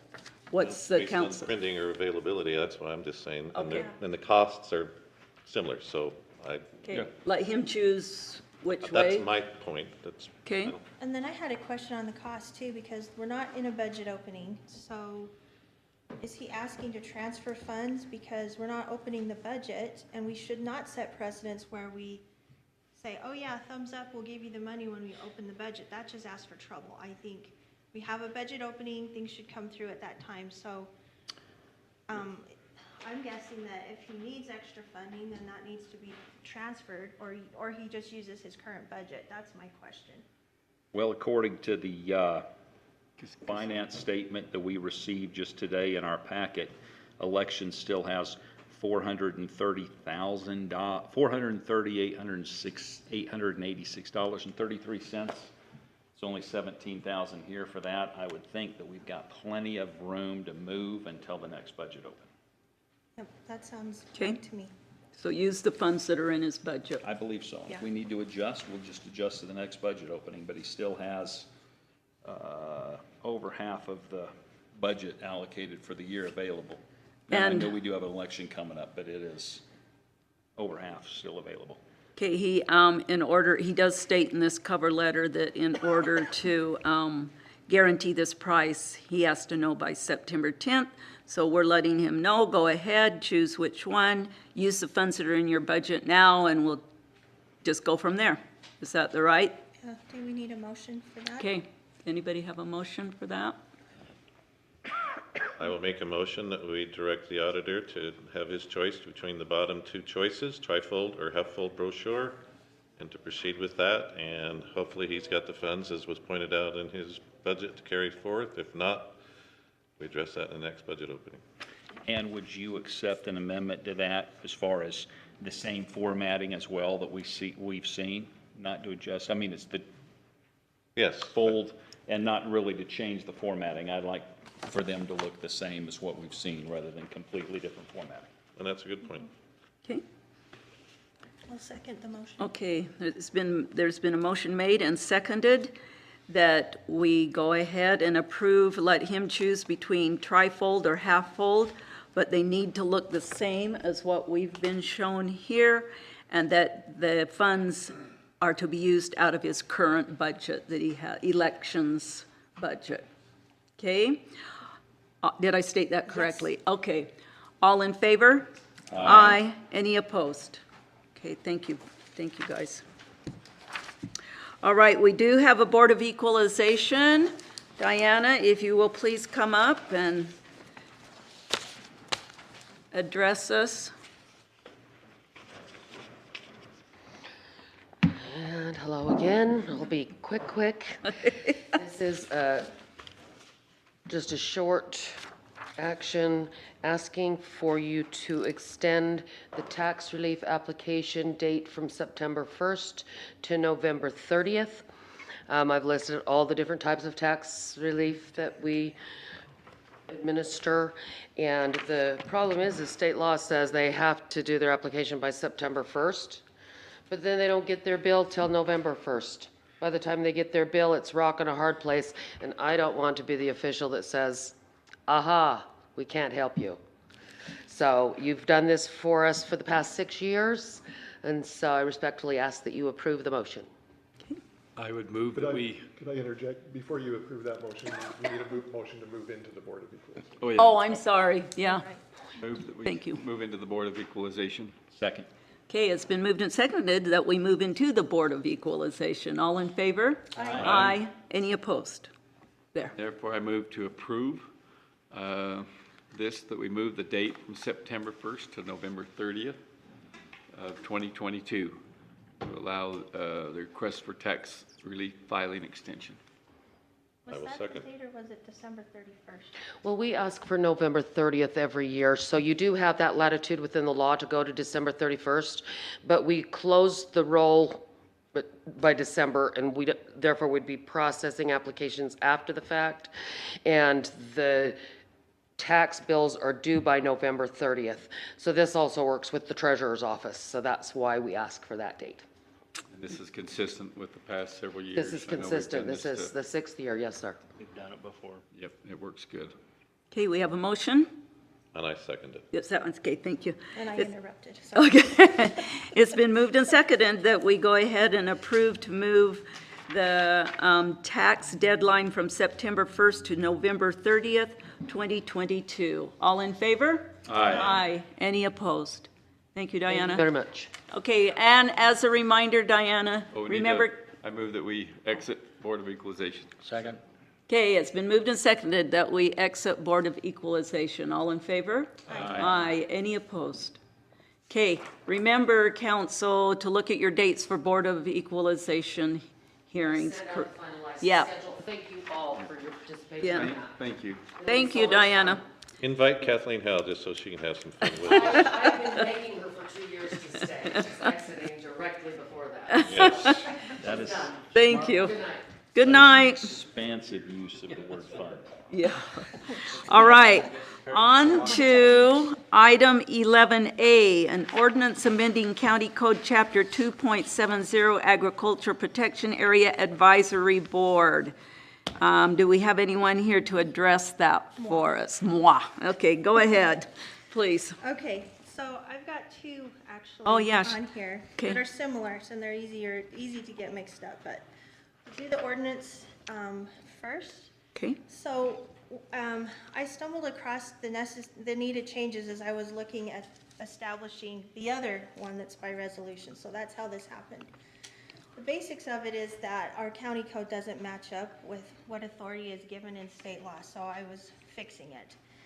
So an agriculture protection area advisory board is established in state code. Counties are supposed to have one. It can be done before there's somebody that wants to have that kind of protection area, or it can be done at the time. And I thought, just since it's already in our code, we might as well just fix the code now, and then it's ready to go if somebody wants to apply. So the basics of the protections that are afforded if you get an agriculture protection area approved, that the county has to encourage continuity, development, and viability of agricultural use by not enacting legislation, policy, or regulation that unreasonably restricts a farm structure or a farm practice. There's a zoning protection afforded where the county can't change the zoning without written approval of all the landowners that are in the protection area. There's also protection from condemnation where land in an ag protection area that's being used for agriculture can't be condemned without approval of the advisory board and the county council. State law sets the conditions of approval, so if there has to be a lack of alternatives in order for that ag land to get condemned, and the condemnation can't have an unreasonable effect on the preservation and enhancement of agriculture. So that's why people would want to create an ag protection area. So to be consistent with state law actually gives the authority for this advisory board, since it's advisory to the legislative body, So under state law, the county council would appoint without having it go through the executive. That's what state law says. And so this has been through the policy and ordinance committee, and we've had, when Chris Harold was here, he helped with it, where the application would be made to the county legislative body. We're going to let it go through the Development Services Department, that's one of the changes. And so I had those changes all in red line, and then I put in gray the section of code that I was taking it from so that you could tell I wasn't just making up stuff. And then, in addition to that, there are still a couple things that need to be changed on it. So I wanted to go ahead and present this, see if there was any questions, and then ask the council if we could hold off on approval of this till next meeting so that John proposed some formatting changes and some language changes as to a repealer and that kind of a thing that need to be incorporated, and just got those yesterday and didn't have time to incorporate them. So that's where we are with that. Are there any questions? My question is we've been doing ag protection areas for probably 20+ years. Are they all null and void because we didn't do it right? No. I'm not following why we have to make a change if we have been doing them. And is it just the fact that the state law has changed and now we got to come in compliance? Yeah, it looks like state law changed since the time that it was originally put in our code. And so we need to be consistent with what the state law says. Well, That's why I thought, might as well just get it done and change it so it's there, ready to go. Okay. So is there any part that goes before the planning and zoning? Because on one of the parts where you read line, it says the county council shall consider a failure of the planning commission or advisory board to submit. So does that mean it sat in front of them at the time or what? Because most of the time it says it comes before the county council. Does that make sense?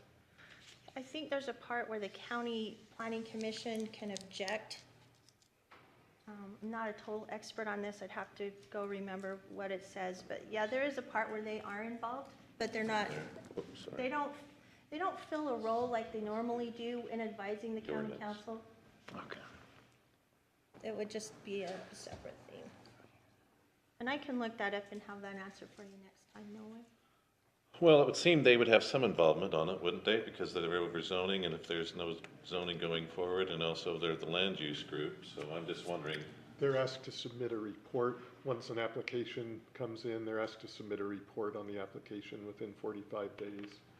In the event that they didn't get around to it or whatever, then there is a provision that if the report isn't submitted, then it's deemed that they recommended it.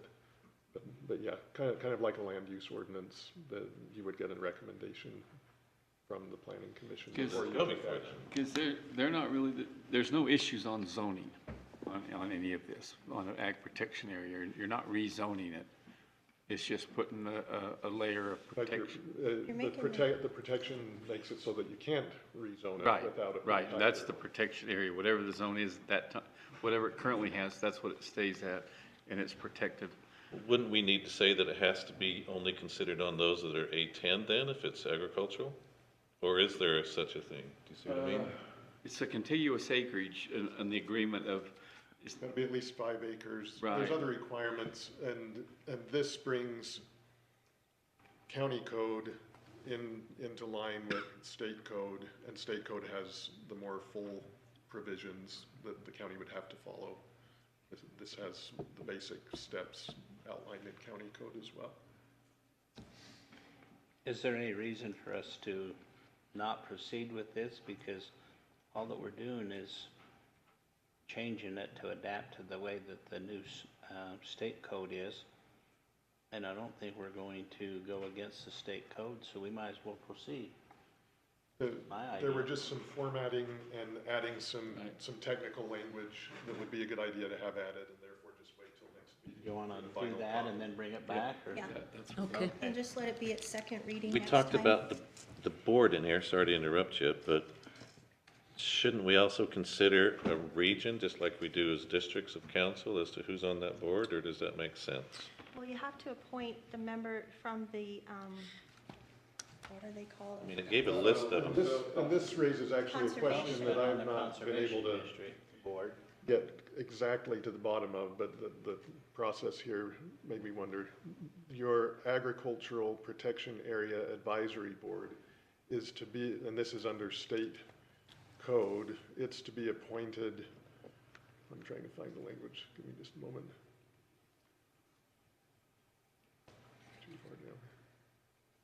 It's to be appointed from the county's Conservation District Board of Supervisors. I can't find that the county has a conservation district.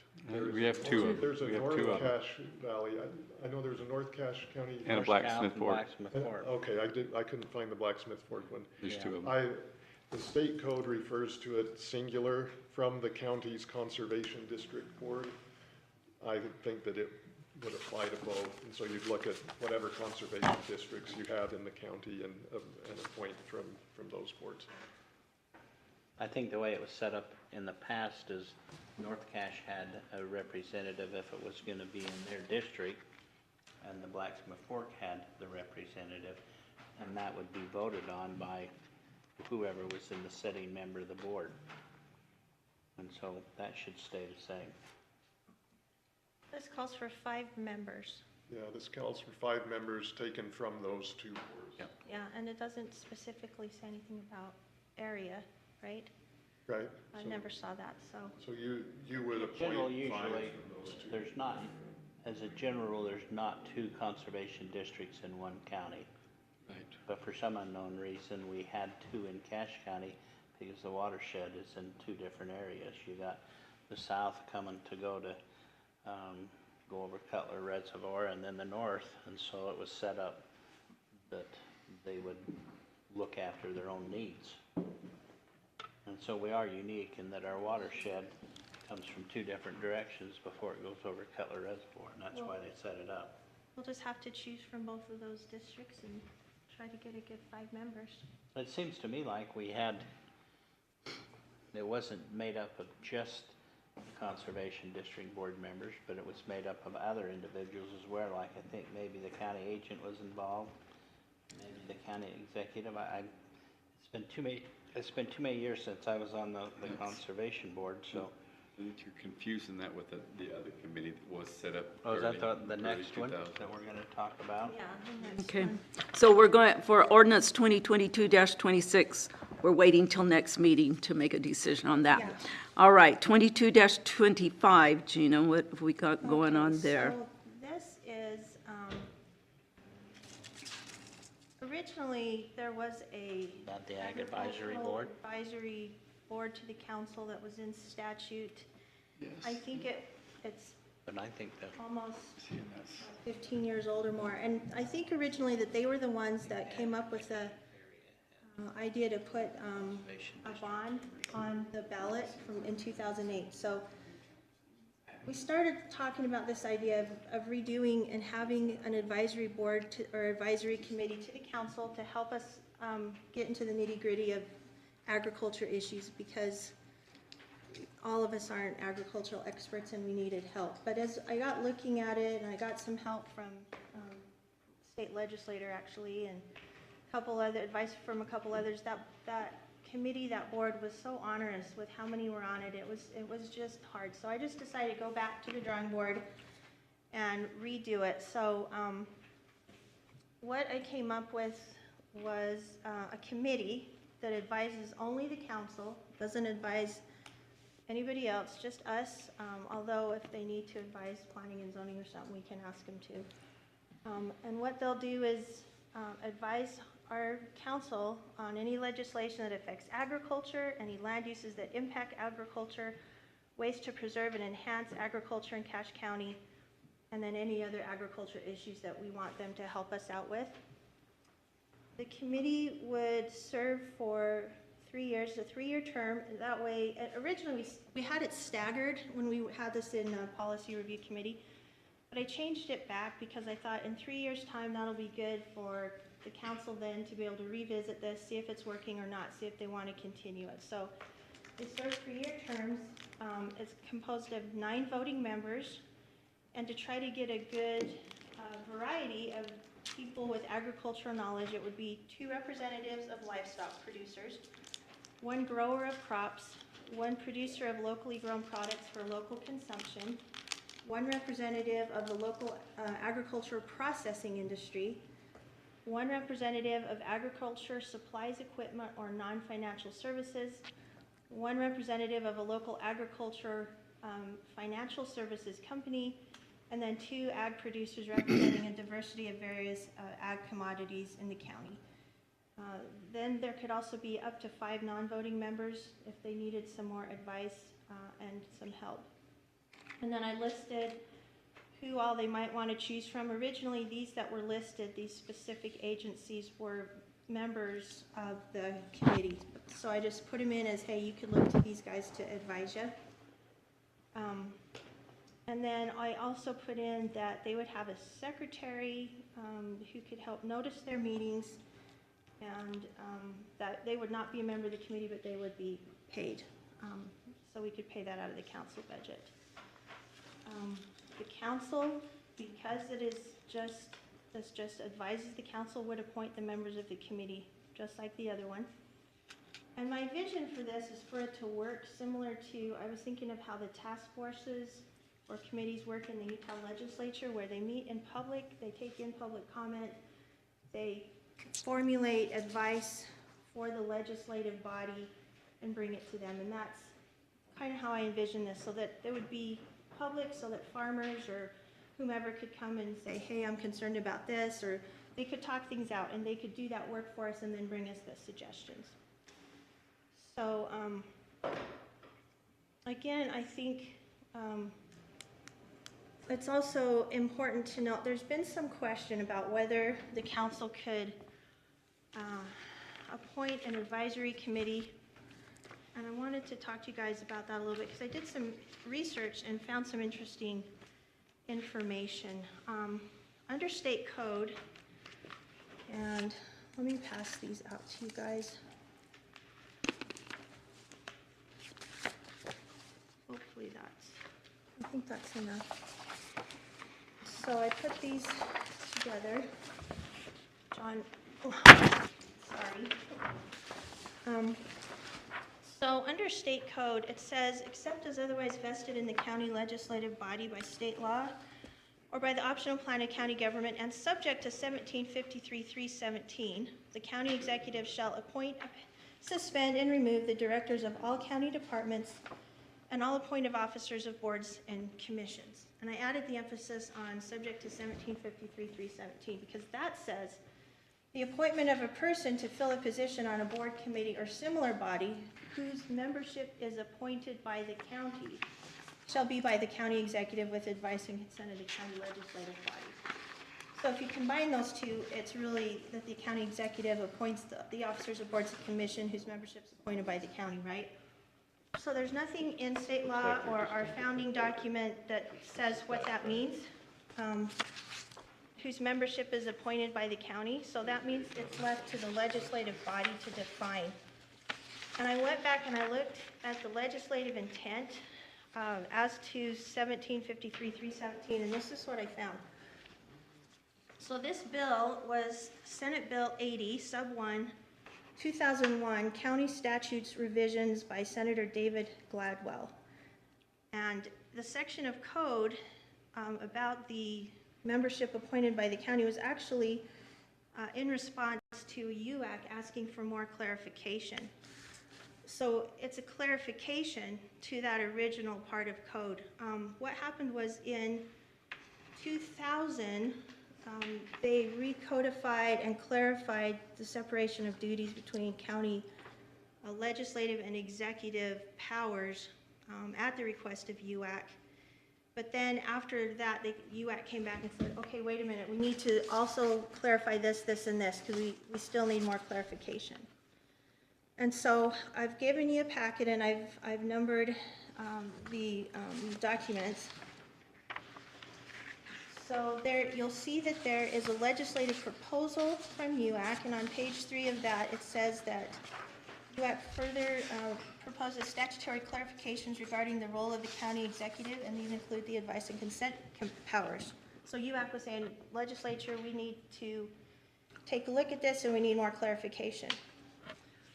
And so then you can see from drafting documents that they wrote, the county's executive authority to make board appointments and the legislative council's authority to consent to those appointments is addressed as follows. And then you have the statute about whose membership is appointed by the county. And then if you look at the bill's description, which is the very first top of the bill, and hopefully I got that in here.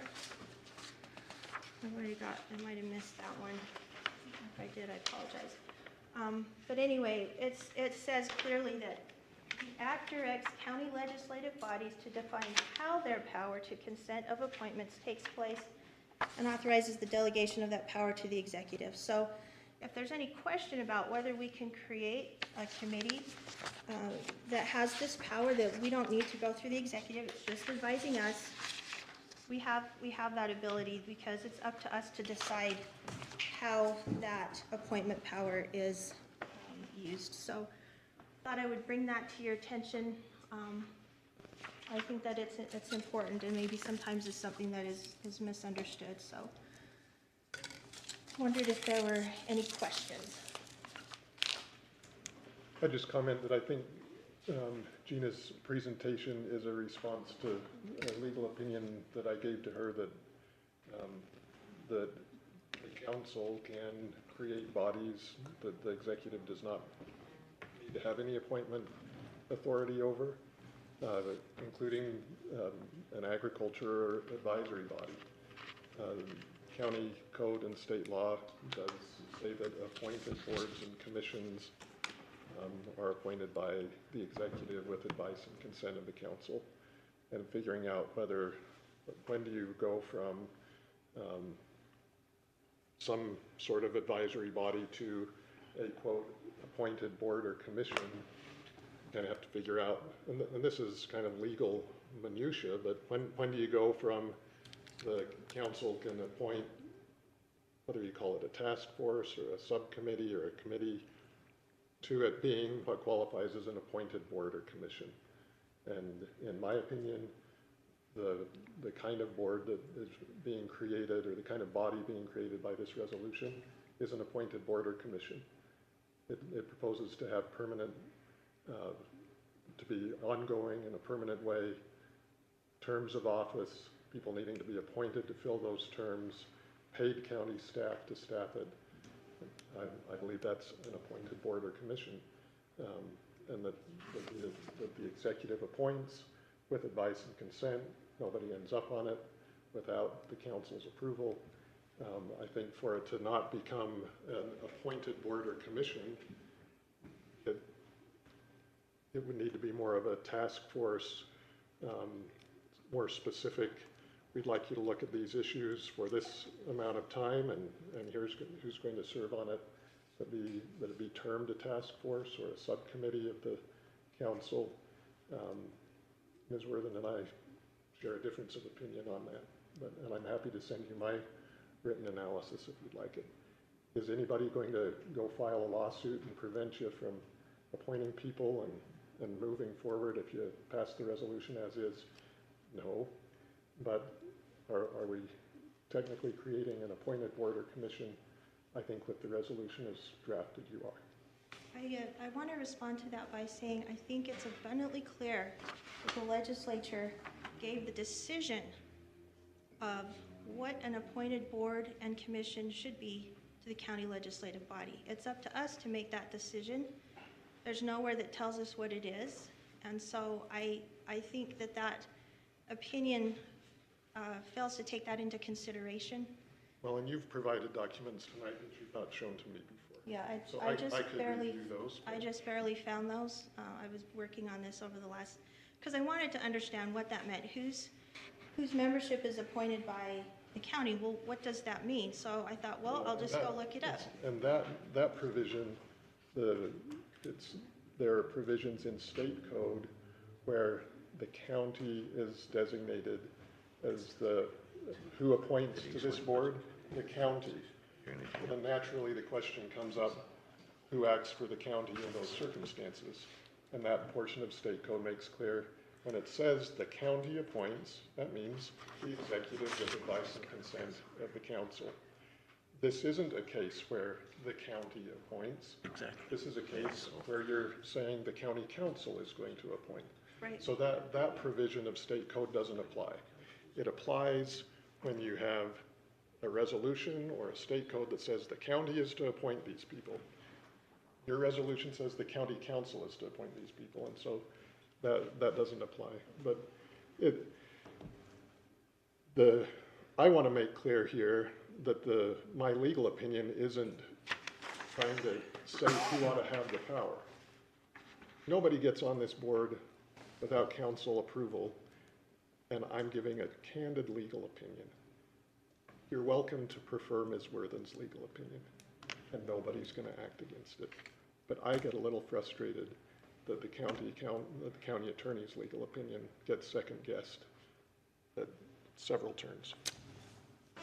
I have to respond to that because I've been the one who has asked questions. I believe that that is my duty as a legislative member to ask questions, especially when things that seem to, it's conditioned upon this particular section of code. And when you read it, and you may see it differently, but there's got to be an answer to why it was enacted. And that is why I went back and looked it up and found out what the legislative intent was, which is very clear by what was put in the front, and that UAC was asking for clarification of who appoints.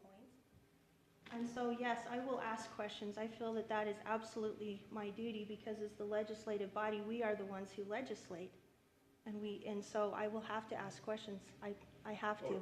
And I'm not saying anything against asking questions, but you have to ask the questions. And I'm attempting to give good faith, well-reasoned, candid legal answers to those questions. And you don't have to follow them. But that is the legal opinion of the Cache County attorney on that resolution. John, I got a question. As different task force and boards, committees, and everything are created, then they're giving a initiative to go find out information. The information they find out, I guess when they find out that information, who do they report to? Whoever created it. Okay. Okay, so if they're made by the executive, they report to the executive, right? Yep. Okay, now what if they go out to other entities and throughout the county representing Cache County and then basically share this information as if it is county policy? Then are we in the wrong? Because, for example, I can represent the county attorney's office. I am the county attorney. I could make a task force on opioid issues and whatever, and how are we going to crack down on drug use. Yeah. And I can represent that as the policy of the county attorney's office.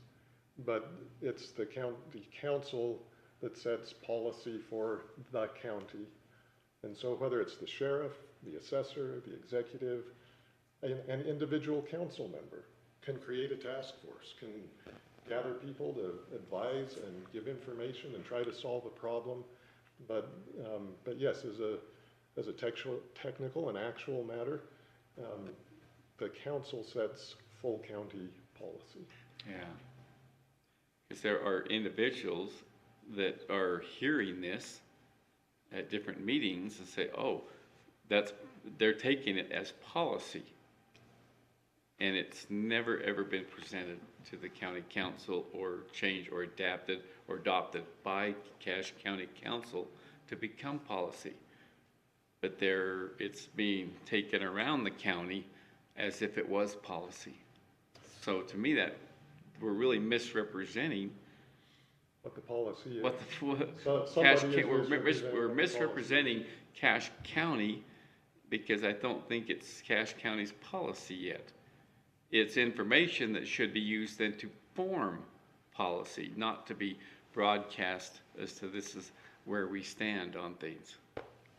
That makes sense? That's what has worried me. And so I guess what I'm having a hard time catching up to what you guys are all trying to deal here with. I'm assuming that what we're trying to establish here, that the executive has put together a whole bunch of individuals into a committee and they've talked about affordable housing. And now what you're trying, I'm guessing I'm reading between the line that you're saying that now it's being broadcast throughout the county to all different agencies that this is the county policy when we have never heard anything about it. Is that what I'm starting to gather? I would kind of concur with that. I think there's been a pattern starting this year, starting with the resource center, where the executive went to the legislature and indicated that Cache County was good for up to $1 million for a resource center. And we obviously didn't say that that was there as a county. Barbara and I have met with, now can move from a resource center to a receiving center. We as a council have talked about whether Cache County Corporation is going to fund a resource center, or a receiving center, a receiving center. And it's been made very clear that Cache County Corporation is not going to fund a receiving center. That is the purview of the Bear River Health Department and the Bear River Mental Health Department. And yet, to Mr. Ericks's point, we've got the executive going around to various other entities making presentations that Cache County is involved in that, when we most certainly are not. We haven't even discussed it. We haven't even discussed it.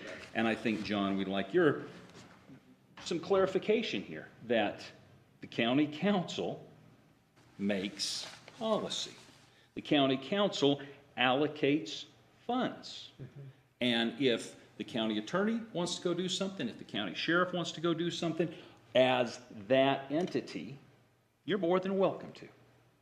But if somebody's going to say they're acting on behalf of the county council needs to authorize, are we going to commit funds? Are we going to make policy? And there are a lot of things going on that have never been before this body. And it's concerning.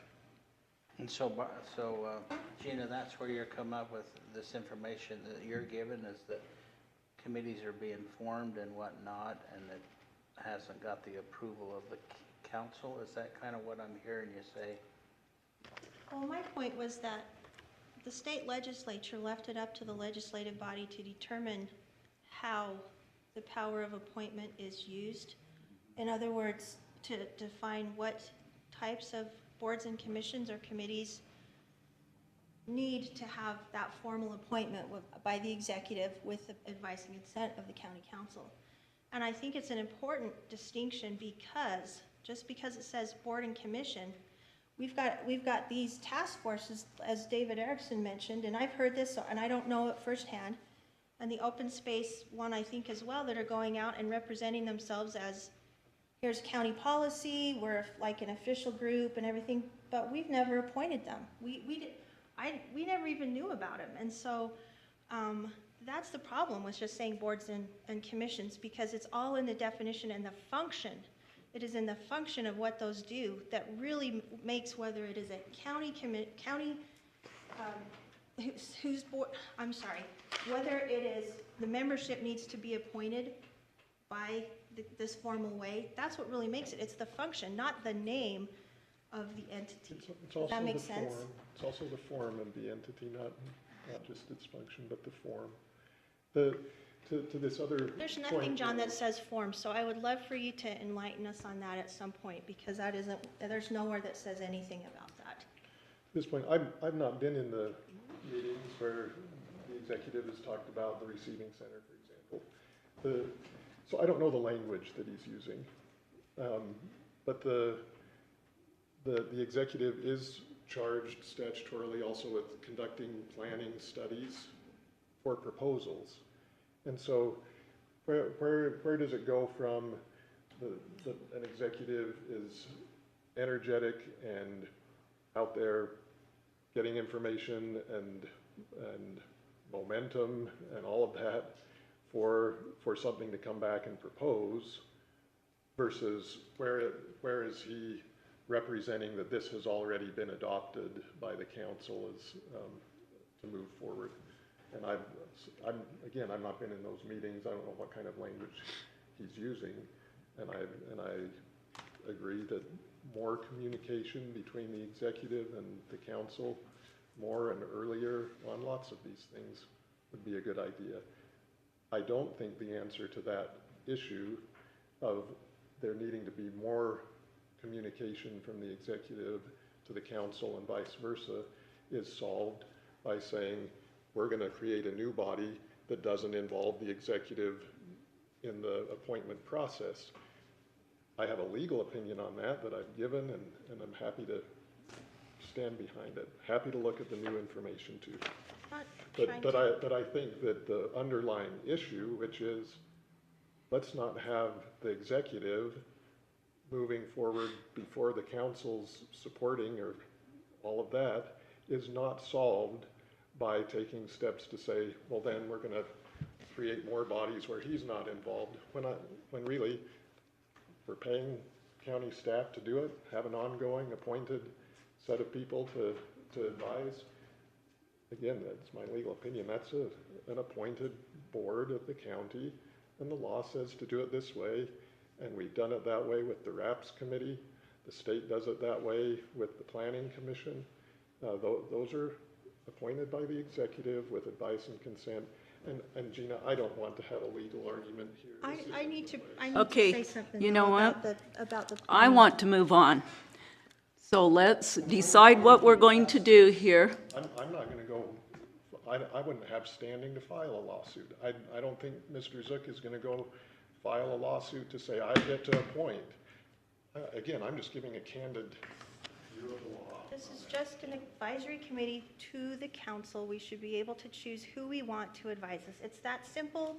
It's not about revenge or any other notion like that. I would have done this under Craig Butters as well if I had thought of it. It's purely, we want advisors. We want to pick the advisors. We have an authority to do so. That's what it's about. It doesn't seem that hard to me. All right, so what are we going to do about this resolution, council?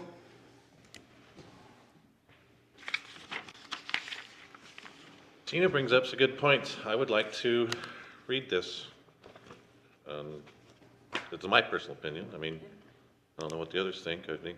So do we want to put this off till next meeting then, after we've had a chance to look at the information she's given to us? You know, I really like it, and I've read through a lot of this, and I really appreciate the shift from a committee full of bureaucrats versus a committee full of Cache County residents and agriculturalists. And, you know, and that's what disheartened me on the open space committee. I was so disheartened about it. It was just a committee that was just formed. It was just chock full of bureaucrats. It'd have been nice if we'd have had input or something, like you say, communication. We'd have probably looked at that and says, holy crow, where's all the landowners? Where's all the farmers? Where's the people, the stakeholders in a lot of this? You know, hopefully we'd have been able to bring that forward and change, but we didn't have a choice, so that because that communication wasn't there, like you mentioned, John. But I love the makeup of this, and the makeup of this and the responsibility of this is legislative, and so, which I know, like Farm Bureau, a lot of those organizations, any issues that we would have legislatively, I would love to have this committee advise us legislatively that'll affect this county. So, but with that said, if you guys want to, read it and then put it back on the agenda for a couple of weeks, next time, I think that would be appropriate too. I'll throw in with that too. I like the concept, and there's a lot to digest here, so love to read it. Okay. I think we're going the right direction. Okay, very good. So, This is going to be a stupid question, but do we have knowledge of how many task force or committees or anything have been designed in the last year and a half, and whether they're reporting back? I mean, I'm sitting here from a new councilman, but at the same time, I'm sitting here saying, I represent this part of the county, and the citizens get to ask me for those things, and if I don't know about those committees or anything else, then I'm not informing my constituents the way I should be, correct? Created by us or by somebody else? Right, so I'm not up to par on what's going on, and so that does got me concerned, and that's why I find this interesting, because,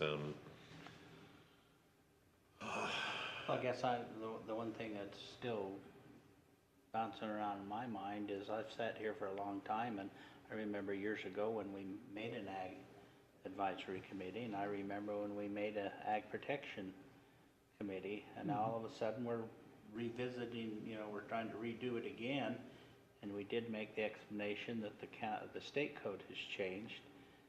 So then, well, I guess if we're not in compliance with the state code, then that does mean we need to change. But why are we all of a sudden creating all this discussion when I don't think there's an issue that much out there for ag protection? I haven't heard of an ag protection for many, many, many years. And now we're all of a sudden wanting to reorganize it when I think it's already in place. There was a need to approve an ag protection. I think the mechanism is already there.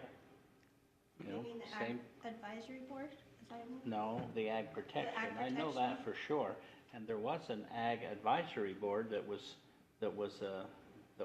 put together years ago, and I don't know if it's even functioning. There hasn't been a lot of need for it. There's not been any cry for, an ag advisory board. And actually, you're right. But Well, over time, what's happened is that has been kind of pushed away a little bit, but that would have been maybe the best format It could have been. for your open space. It could have been. And that's what it was originally set up to do in the beginning. But It it would wa- have definitely but it had was a not vo- even. It would have had a voice. It in was what not they even were doing. considered. And that's a matter of fact, I know in the previous executive, as we were talking about getting that resurrected, that's why the $6,000 was brought up and then put into a budget, was for the resurrection of that Ag Advisory Committee and put into there. I'm still have not found, I've asked several times where that $6,000 is being spent every year and have not been able to find it yet. It's probably still there. It's probably not been spent. No, it's zeroed out. All right. But anyway. The county code contemplates that we're doing a little differently than the code sets out. Is the code talks about the council meeting in committee and to consider and research and discuss potential policy and legislation. And it also says that, and except in exigent circumstances, you don't waive the rules and act on anything on a first reading.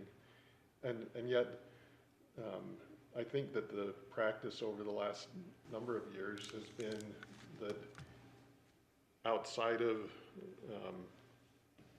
meeting, well, that there has been plenty of discussion in a more ongoing way between the council and the executive, so that by the time something comes to the council, there's not a need for a lot more discussion. And I'm speaking in broad strokes. And then very often by the time it's here, you know what it's about, you know what you're doing, you waive the rules and you pass it on a first reading. And I think that we have an executive who is going out and taking action, and then I assume coming back here, and he did with the open space bond idea, and then bring that study or whatever proposal here. But we're not in the habit here of saying, well, let's set a committee meeting and air out the whole issue, and discuss what your task force has looked at in detail, and just have a committee meeting and look into what's been learned, and then set whatever action is proposed to come out of that for a first reading, hear it again in regular meeting and on a first reading, and then wait to act on it until later. I think that there is, in what's been happening, some consistency with the idea in the county code. And I think it would be very well for the council to sometimes hold just committee meetings to do deeper dives on particular issues, and if those are issues that the executive's been out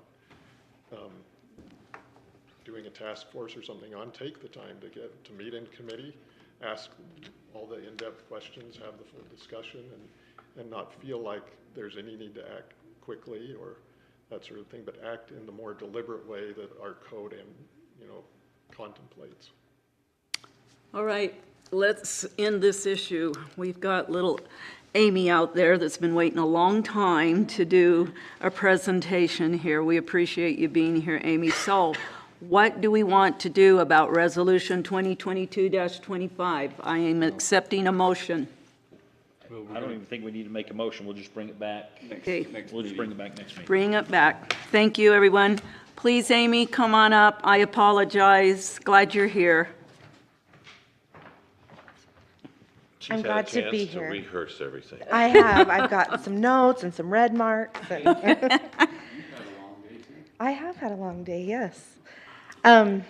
So this is coming to you to make an amendment to the Personnel Policy and Procedure Manual, Section 4, Part D, under Position Compensation.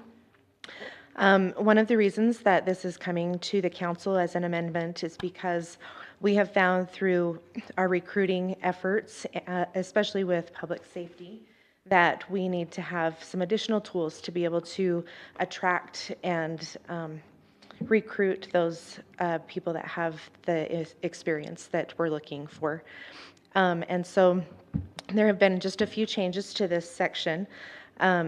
Through that first sentence, what is struck out is that the county determines compensation levels for each merit position according to the market position. That's been struck out and added as the compensation plan as developed by the Human Resource Department and approved by the county council and executive. It is a full compensation plan that envelops the market position. And so I felt like that made it a little bit more clear as to what those compensation levels would be. Then on number 2, striking out the first part of the sentence, unless an applicant's qualification or experience suggests a higher beginning rate of pay, because that will be addressed in number 3. So number 2 will now read, most employees will be hired at the entry compensation level and will progress through the salary range based upon performance. Number 3 will now read, highly qualified applicants are defined as those that meet and exceed the minimum qualifications of the job and whose experience, training, knowledge, or unique skill and ability are likely to perform in a superior manner.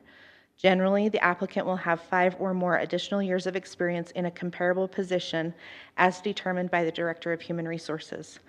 As a recruiting tool, highly qualified applicants may A, be hired up to 95% of the market rate as warranted and approved by the Director of Human Resources. And B, this is your addition, receive up to 40 hours of PLT or personal leave time in their PLT accrual bank that can be used immediately and accrue PLT at the beginning accrual rate. Then it goes on to say number 4 doesn't change. Number 5 has just a few changes there. I'll read that entire section so that it makes sense. Public safety lateral transfers will be given consideration for years of service from other entities and could be compensated at a higher rate and PLT accrual than an entry-level employee as determined by budget allowances and the supervising elected official or department head with approval by the Director of Human Resources and county executive. And then striking out the final sentence there on number 5. Are there any questions? Wouldn't we put a time thing on here rather than they just get hired, they got 40 hours of personal leave time and they don't have like a probationary period or anything else, so so we got a handcuff on them or something? I don't want to say handcuff, but I'm just saying that they stay long enough to utilize that they earned it as well. Yeah, this was brought up in Policy and Ordinance Committee, and what was discussed in that committee was that we need to look at the orientation period policy and make an adjustment there, which I don't have ready for you to look at tonight, but we could certainly do that. Because I understand what you're saying. What policy says right now is if someone leaves employment, that they get to take their entire personal leave bank. Well, if we've just given them 40 hours because we're trying to recruit them and then they leave within the first year, well, we just gave them 40 hours, right, that they get to have paid out. So the conversation was that the language be something to the effect that if you leave before your orientation period is completed, that you would not be able to cash out that 40 hours ahead of And a time. vesting schedule for anything extra that we're giving to recruit. Does that make sense? I mean, I don't. It does. Yeah. I think your point's well taken, that if you recruit someone and they've got, you know, a lot of experience, and you say that the minute you come, you can automatically have 40 hours of this particular benefit, I don't think that you should be able to receive it until you've been with us a year. I just think that's saying, here, come and hire on, and in 6 months, get 40 hours and leave us. So There ought to be something in there that they show us Intent to stay. some goodwill in the job. Can, Amy, in the private sector, and I've never worked in the public sector other than this a day in my life, and I probably didn't work here. But I know that you sign certain things. You get signing bonuses, you get extra hours, you get those type of things, and you have to stay a certain amount of time, or you have to give it all back. Is that an option where if we did this, we could give it to them day one, which if you're talking about experienced folks, they're going to be used to having a certain amount of vacation days, they're going to be used to having a certain amount of remuneration, the whole package. And so we want to be able to match that expectation, and so we can get that experience. But can we sign contracts that this stuff wouldn't have to be paid back if it was used before that period goes? I would hesitate in signing any type of contract, but I would rather have it in a policy. Okay. That doesn't tie us as much individually, but to everyone and Because I know we're recruiting somebody right now. And we have to yeah. wait. And keep in mind that this 40 hours is under number 3, which is talking about our highly qualified applicants. And so this isn't just for any entry-level position. This would be for our professionals and for our highly qualified, that we may be recruiting an accountant, or we may be looking for a new department head, someone that has that professional level experience, and that may be what we need to be using this as a recruiting tool. So, and it does say may, it doesn't say they will, and so at least it should say may, because that's what I was supposed to change. But to be able to use it as a recruiting tool if we need to. So it doesn't mean that automatically if you meet this criteria for a highly qualified applicant that we will automatically give it to you. It would be in your negotiation as using it as a recruiting tool. And if I'm understanding what you're saying, I don't think any of us has any heartburn that I can tell about we may offer this. I think where our heartburn is we decide that that's the candidate we want to give this to. They get here and say, nope. And in 6 months, they're, working for Kaysville, and we've just wrote them a check for 40 extra hours. Yeah. Because when you say highly qualified individuals, you're looking at the more mature person in his career. Right. Who can pick up and leave after 6 months or whatever else. I mean, I'm fine. I agree. We need to do something, but I'd just like something that says it's protecting us for the duration. I'm not saying that that won't happen, but it's highly unlikely that that will happen with someone that is highly qualified and at a professional level. I haven't seen it in the 4.5 years that I've been here. I haven't seen that happen yet. In my previous experience at a different company that was not public, I didn't see that happen there either. So it is a risk that we take. I will agree with that. However, it is 40 hours. It's not 400. And so it's not a huge risk factor to the budget. But I do think that we could put into our orientation part of the policy to say that if you, or we could even amend this one more time to say that if you leave before your orientation period is complete, you would not have these 40 hours paid out. What is the orientation period, Amy? How long is that? The orientation period for a public employee is 6 months.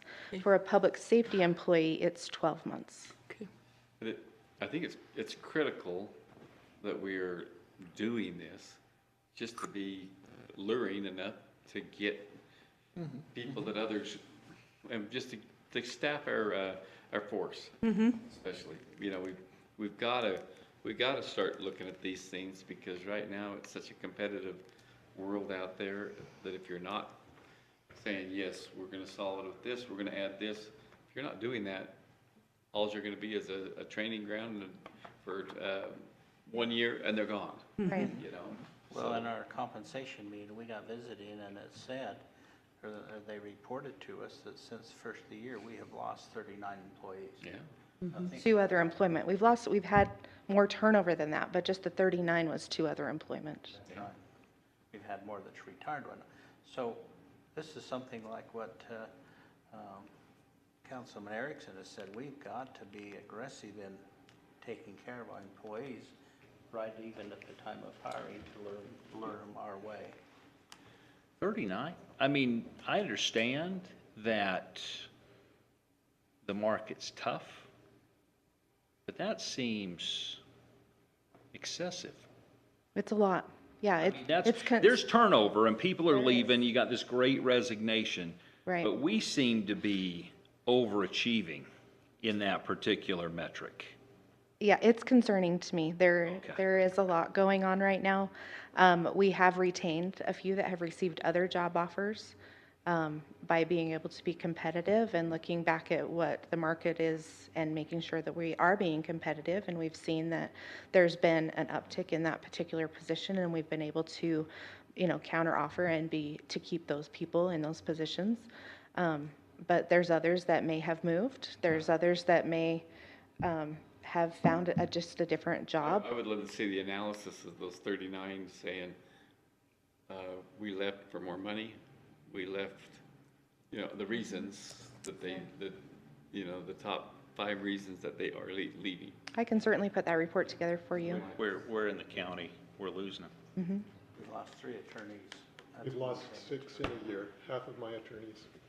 1 to retirement, 1 who's decided not to be an attorney anymore, 4 who have gone to higher paying jobs, including James Straight and Elisa Larson, who just went to be in the general counsel's office at the university for half again as much as we're paying her. And 2 others who've left for higher paying jobs. Half of our attorneys. That's really alarming. So we were able to hire an excellent prosecutor this last time around, but we had this exact issue. He was leaving Montana at the beginning of summer with some prior commitments, and I had to tell him, yeah, you can leave for that weekend, because by the time you've worked 3 weeks, we can say you've accrued enough PLT time to leave that weekend, and by the time of your commitment in August, let's add up the weeks, and yep, you'll have barely accrued it. This is an attorney who's been practicing for years, and we're counting weeks and hours and nitpicking, can he leave? This would be an excellent policy. And the risk benefit that somebody may get hired on and things not work out, and you have to lose some hours, the benefit in my mind far outweighs the risk. This will help get people. Yes. Okay, now how can we help retain people? Yep. We have, in compensation committee, we have been talking about retaining tools, and we will be having another meeting on September 1st, and then hope to be able to present those retaining tools in the September 13th meeting to the council. I would also like to see what we talked about on the development director, if person comes here and he's subject to an elected official saying you're gone within who knows how long, that we also say to them, there's some protection. And that's across all of That was a big statement. It is. That really, you know, when that was a reason, that was a shocker to me to say. So we should be able That was to, a big statement. I don't know if that comes into this or whatever else, but I'm fully in agreement to do that. It's just, I don't know, my selfish side says, can't we have a little grip on that or something? So Amy, question, if we front load their PLT and then they use it and then they quit, would they have to repay it? Is that the idea that we're looking at? And That's how not. do you accomplish that? Yeah, that would be something that would be really hard to accomplish. You could maybe pull it out of their final check, but it's something that you gave them as a benefit and they used. And so I think that would be, on the administration side, a nightmare, if you will. But if we wrote in something that said, if you leave after 6 months, it's not practical to say if you leave after 6 months, you got to pay it back. It's just not, right? Isn't that kind of what you guys are saying? Oh, if they leave in a certain amount of time, then they should pay it back. But is that practical is what my question is. Well, It's hard to sell that as a benefit. yeah.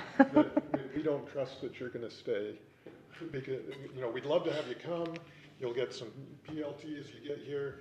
We don't trust that you're actually gonna stay long enough to use it, so we need you to know that we're gonna ask you to pay it back if something doesn't work out here. So where do we put the limit as to what's a highly, I mean, you're saying this is for highly qualified, but we're actually trying to recruit everybody or any position, so when do you say, oh, that 40 hours is working good here, but we can't offer it here? Do you see what I mean? Seems, I mean, that was the other thing I'm looking at. You're really dependent on. Yeah, who says they're highly qualified, or? You're dependent on the. Well, human that's where resource. that We've got define- some That's resource about, she's person. defined that in Their here. previous- And number their 3. previous employment also has an impact, because that's what they're walking away from too. Right. Is some accrued 40 hours, whatever it is. They're going, jeepers, I'm gonna lose that and start all over. Oh, you know, I've got a baby coming. I've got not me, but anyway, you know, whatever it may be, you know, something like that. Or I have a That- vacation I've been paying on for a year and a half, or, That's yeah. just what I was thinking. Someone's leaving somewhere, they already got this in their policy that they're walking away from. And I think John makes a point that's very well taken, that you may get burnt once in a while, but it also might save you more times than you get burnt.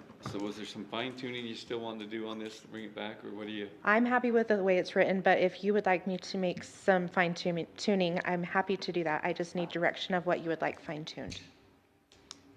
I actually, after we discussed it, are a little bit more comfortable with it and feel okay. I'm okay with it. I'm okay too myself, so. Okay. I know when we first said we're gonna give them 40 hours, and they use their 40 hours and they leave 6 months later, you think, well, that's not right, but I think that's just part of the beast we're trying to deal with. Okay, well, with that, Gordon, if I may. Go ahead. Dave, did you have something? No, yeah, I'm gonna say second. I was gonna say, we have kept Amy way too long tonight. Yes. And it's not fair to bring her back next time to talk about this. So with that, I will waive the rules and make a motion that we approve Resolution 2022-26, amending the Personnel Policy and Procedures Manual. And thank you Second. Thank you. very much. Okay, it's been moved and seconded that we waive the rules and approve Resolution 2022-26. All in favor? Aye. Any opposed? Thank you, Amy. Thank We you. appreciate your time. Thank We you. really do. Thank you. All right, very good. Moving on to other business. We have our council summer social, day after tomorrow at Gordy's house. Gordy, what can we do? I when I left this morning, Cindy wanted me to get a head count. Okay. We don't have hardly anybody here other than the part of the council, and I don't know how many's planning on coming. Can we maybe help me out with that a little bit? So you said John called you and told you he was coming? John White called right Okay. after you called and invited him and said, hey, how come you haven't called me about getting shrimp? I said, well, that was one of the agenda items of this week. So we got John White and Vicky coming. Okay. And he has ordered the shrimp. Murdered or ordered? Murdered? He's done both. He probably did both. He got them live and then murdered. Is there any? Murdered. Who else have we got? I know John said he's planning on going, Gina's coming, Barbara's coming. Did you decide you can come now? I doubt it, so don't count on me. And Craig, I invited Craig. Craig Butters? But he said he has a previously scheduled a trip to Hawaii. And as much as he loves us, we lost out to Hawaii. Usually him and a shrimp boil will keep you from going to Hawaii, but maybe not. Oh, he's getting soft. He gets down there in one of those state jobs and they just really. Okay. I think I can come up with a number. My wife, So- Janine. I already talked Janine, to you got it? You and your, Mom. you good? Okay. Okay, and I think Sheriff Jensen. Sheriff Jensen. Yeah. Did say he was coming. His And I wife's think- out of town, but I think And we then- ought to invite Amy, simply because Amy? we abuse her a lot and she Yeah. needs to be able to. And then come. Sean? Sean's already said he's, Okay, very good. and Dirk, he's in Cancun, I think. I think they left Sunday or Monday, Oh, so he's not even around. okay. And Executive Zook's planning on coming. Carl's not gonna come. Anyone else that we should invite? Yes? The vice chair's in charge of it all, so I guess you get to invite whoever you want. okay, well, Good. I will substitute. I'll invite Jess, but, after last week, I realized I've got a whole bunch of new commitments in my life, and I have class on Thursday nights now that I must attend, so I won't be able to make it. This is the first time you've shared that with us. Yeah. I found out about it. I got all of my syllabuses and things, and my, when I have to be where, and I can't miss. We almost So- ought to invite Carol Warner. She's always here. Yeah. hanging out with us. Would you come to our party if we invited you?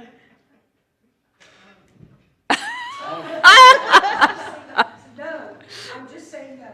How about, I'm on call this week, so I probably how about Kathleen? I have the worst time getting people to come to our party. How about Kathleen Howell? Kathleen Howe would be good to come. Yeah. Barbara, would you, no, let's get our vice chair to invite her. I'll let Kathleen know that. Kathleen, You want me to, Kathleen, anybody, Yes. Kathleen? Okay. Yes, Is there please. anyone else, since we got such a sparse group? When John buys a case of shrimp, that'll feed a lot of people. Yeah. I'll eat. Gary will too, so. What about Greg Merrill? I thought about Greg. How far back do you want to go? Yeah. Let's invite Greg. For past members. Yeah. You know what? I will accept your attendance, your invitation, because I'm gonna get out of church meeting. Very nice. I like it. We'd love to have you. Priorities are. Is that all it takes? Maybe we ought to get our new, I've got one at 8 o'clock tonight, so we gotta hurry. maybe we ought to get our new proposed council member to bring her spouse and we can get to know her. She's the only one that stays with us. Yeah. Thank you so much. We are leaving tomorrow morning for Kansas to visit our daughter, so I will be out of town. That is We're losing to Kansas? I know, I was thinking Hawaii, but Kansas. Are you wearing your ribbon slippers? Good for you. We'll know that you're appreciated and that you were thought of. Thank you. All right.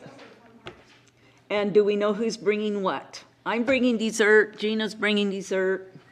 Sean is, What do you bring? We're all bringing dessert. Okay, who's bringing salads? we don't do salads at a shrimp boil. Okay. So it's all desserts and shrimp boil. And we will vote on the desserts, just like we did the. Okay, Mine's from the store, so it'll be good. all right, then, we've got got it settled. Sounds like a shindig. How about paper goods and stuff like that, Gordy? Take care of all that. You got that? We'll even put the stuff in the pot. Okay, awesome. And I'm gonna do a pot with no hot sauce in it, so. Okay. If there's anybody that don't want Creole powder in theirs, Or can't have it. Okay, very good. All right, the River Heights Apple Days Parade, looks like that's Saturday, also at 4. How long does that usually last, that parade? It's not very long, but David told me today he won't be able to go. So Because I was being iffy about it too, because... I can just call him. Okay, just call him. Okay, thank you. And just off the record here, the Trout and Berry Days is in Paradise this Saturday at 6:00 p.m. also, so... That already happened. Nope. The radio was announcing it, but I called John. Yeah.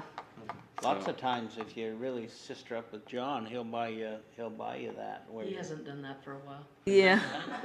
I bought mine already, so just in case you're interested, it's an awesome dinner. I got a Yeah. big one last time. Just kidding. Yeah. You got to Worth go every there. penny. Yes, yes. All right, the employee summer party. Amy. I had one more thing to Yeah. stick around for. Yeah. No, I'm trying to remember. Did you say you would come? I won't be able to come because I'm taking my daughter to Cedar City for SUU. Shrimp boil or Cedar City? That's Tears or shrimp boil. I mean, it's really hard, but well. Feed your husband. I know, right? Oh well. I'm sorry. Thank you for the invite, though. I appreciate that. So for the employee party, it will be on September 1st at the fairgrounds in the grassy area where we've had it before. We'll be having food trucks, and each employee will be receiving a meal ticket, a drink ticket, and a dessert ticket like we've done the past few years. And I was hoping that I could have members of the council help at the Pepsi truck to be able to pass out drinks. I think that this is a really great place for the council members to be because every employee and their family needs a drink. And so you get a chance to say hi or visit and see them. So if you would me be down. willing, I would Yeah. be grateful. Thank you, Barbara. Would your spouses be willing to help? Are they coming? I'll talk to him Okay. and see. Yeah. I mean, unless he just wants to sit by himself, I don't know. Hey, now Carly, yes, last year. yeah, we did that. Yeah, it was fun. Bring gloves. Do we need to let you know online? Yes, if you can let me know how many of you are coming so I can get you your tickets. Okay. That would be great. I'll have them for you that night unless you'd Okay. like to stop by the HR office to pick them up before then, but Okay. Is this for our families as well? yes, for you and your families. Mm-hmm. So You're empty nested. yeah. Okay. Have you got any family that'll come? No. As far as drinks go, it really didn't take that long last year, if I remember It doesn't right. take Yeah. long, but you probably will want to wear some gloves because you will be in the ice. Right. So, and you just take their ticket and they get to choose their drink. So, Okay. Yep. yeah, I think Cindy and I can do it. thank you. And I'll let you know about Gary. Okay. Get in the creek, the rubber ducky derby. I've done the summer ducky derby too. Yes, that is an option I too, if have- you would like to gather the have fried ducks for the duck hamburgers. derby. Is anyone just dying to do that? I think Okay. for another year, Well, I will contact our full-time elected officials if they would like to get into the, Amy, I I'll be a think little for, bit late, but we can help with the drinks too. okay, great, thank you. maybe we You did. need a certified bartender.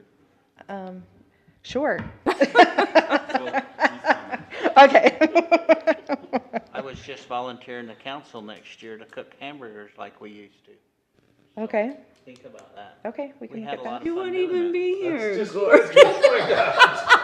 do you think I'm Ask council members to come back and cook, is that what you're saying? Why do you think I'm volunteering you? I'll second that, Gordon, I'll second. I will tell you that Janine and I both appreciate the food trucks because there's no setup and there's no cleanup. Really. It really does save a lot, so.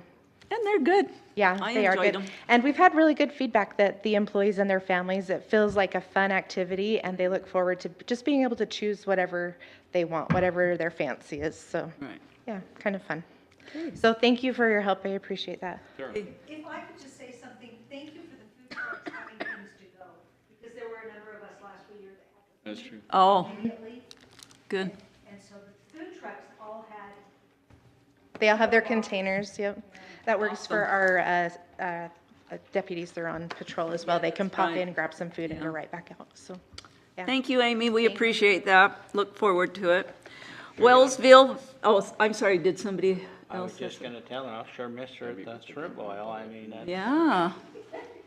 And we don't have to-go boxes for that, so. Good stuff, good stuff. All right, Wellsville Founder's Day Parade. I get to go. I got a sub for that day, so I will be there. Everybody else? We'll all be there, and I'm hoping that Janine will do a little bit better job at the candy store. Bubble gum? The kids love bubble gum. That was Plan D. You need There- more, there you is need no more candy. cheese with all this wine. You're whining too much. I was telling Yeah, them all there's about some. Do you want some, Gordon? All right. So what are we doing at the parade? We walk in, we riding, how are we going about this? I'll walk. Those young people are gonna walk, but those old people like myself, we're gonna ride in a truck. You guys can do whatever you want, but I'm riding in the truck. I'll walk. I can walk. Huh? I can walk. I'll walk with you, Barbara. I can walk. I was just wondering They're if we not want real us strict side in by Roseville sides or what? about Oh, throwing no. candy. Can we throw candy? Oh, yeah, good. Roseville's not. Okay. They told us we couldn't do it in the same year. Because we that throw they- things back. you know. They told us in Wellsville that that's we happened couldn't throw before. stuff. And the first one through the parade was the mayor, and he was a chucking that stuff out of there. So we're okay. Okay, good deal. All right, the USAC conference. Gina, Carl, and David Z. Anyone else going? Okay, Cash, Cheese, and Dairy Festival, September 29th through Saturday, October 1st. USU Homecoming, there's the people there, October 8th at 10.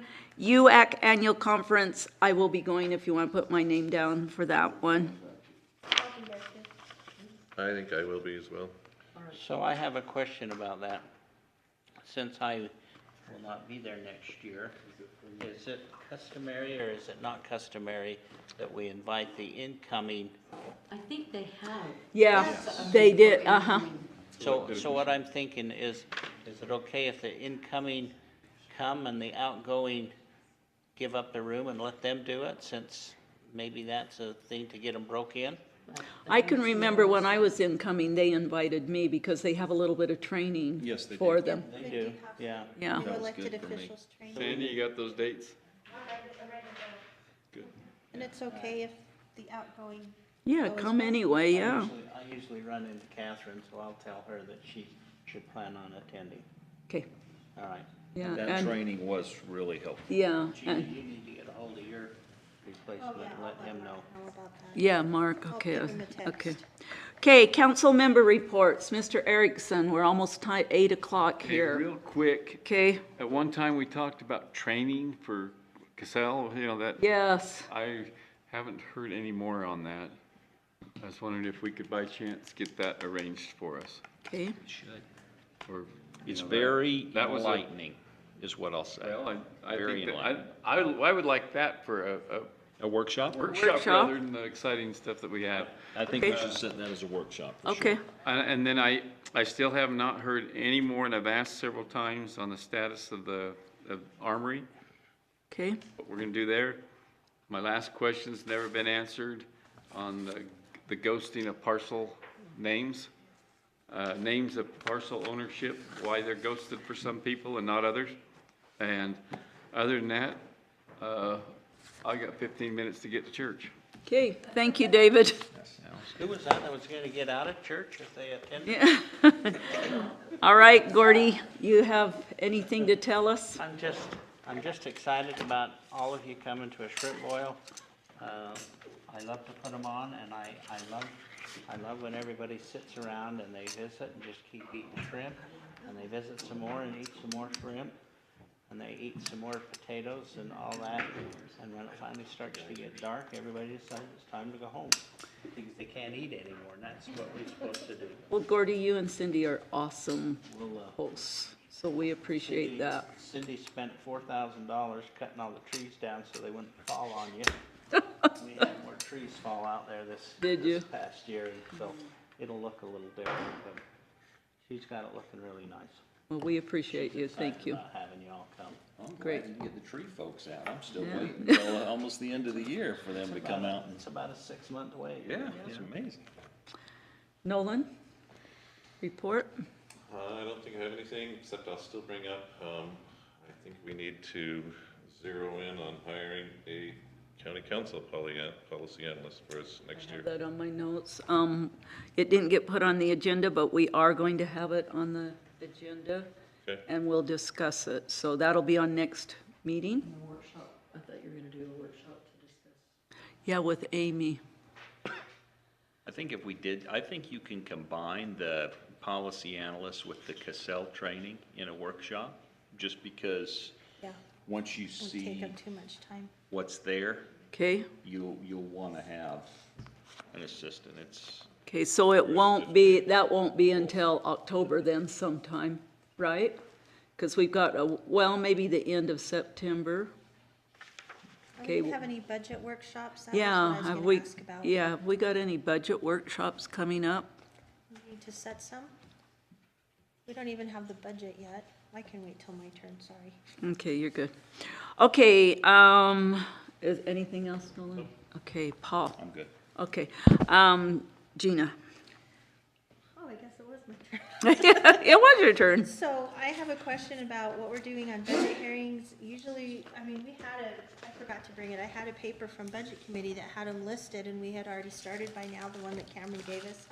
And usually we get our budget by the end of August. And so I had just wondered if anybody had heard anything. I haven't heard anything. As to, I think someone mentioned the Armory, and I'll mention Davenport Road, and wondered if we could maybe have an executive session, get an update on Davenport Road. So do we want that executive session next meeting? Yeah, I think we should try to get that done due to legislation. How about, okay, is that it? Yeah, that's everything, thank you. very much. Okay, question for you, John. Have we heard anything more about the MOU from Logan City? I did not get a draft this week, I'm not heard from them. Okay. Okay, thank you. Thank you. And the other item I had was the policy analyst, and to address that and look at that. I would like to say this much in our discussion, or I can reiterate it again. I would like to look at having that person hired by the end of the year, so that when the new year starts, whoever the chair may be can get up and start running with that analyst. So that's just my input into that. Then I have a thank you note here for, yeah. What do you mean whoever the chair? That's a 2-year deal here, so. Code's ambiguous, FYI. Okay, you guys. All right, thank you. All right, I have a thank you note from the Public Works Department. It says, "Dear Council Chair and Council, we would like to express our appreciation for your support and efforts to get the premium pay approved. We feel fortunate to work for an organization that recognizes the hard work and dedication of the employees. The additional money has come at the perfect time," and all of them have signed this, so that's awesome. All right, that said, we are adjourned. We're out of here. Thank you, everyone. Well.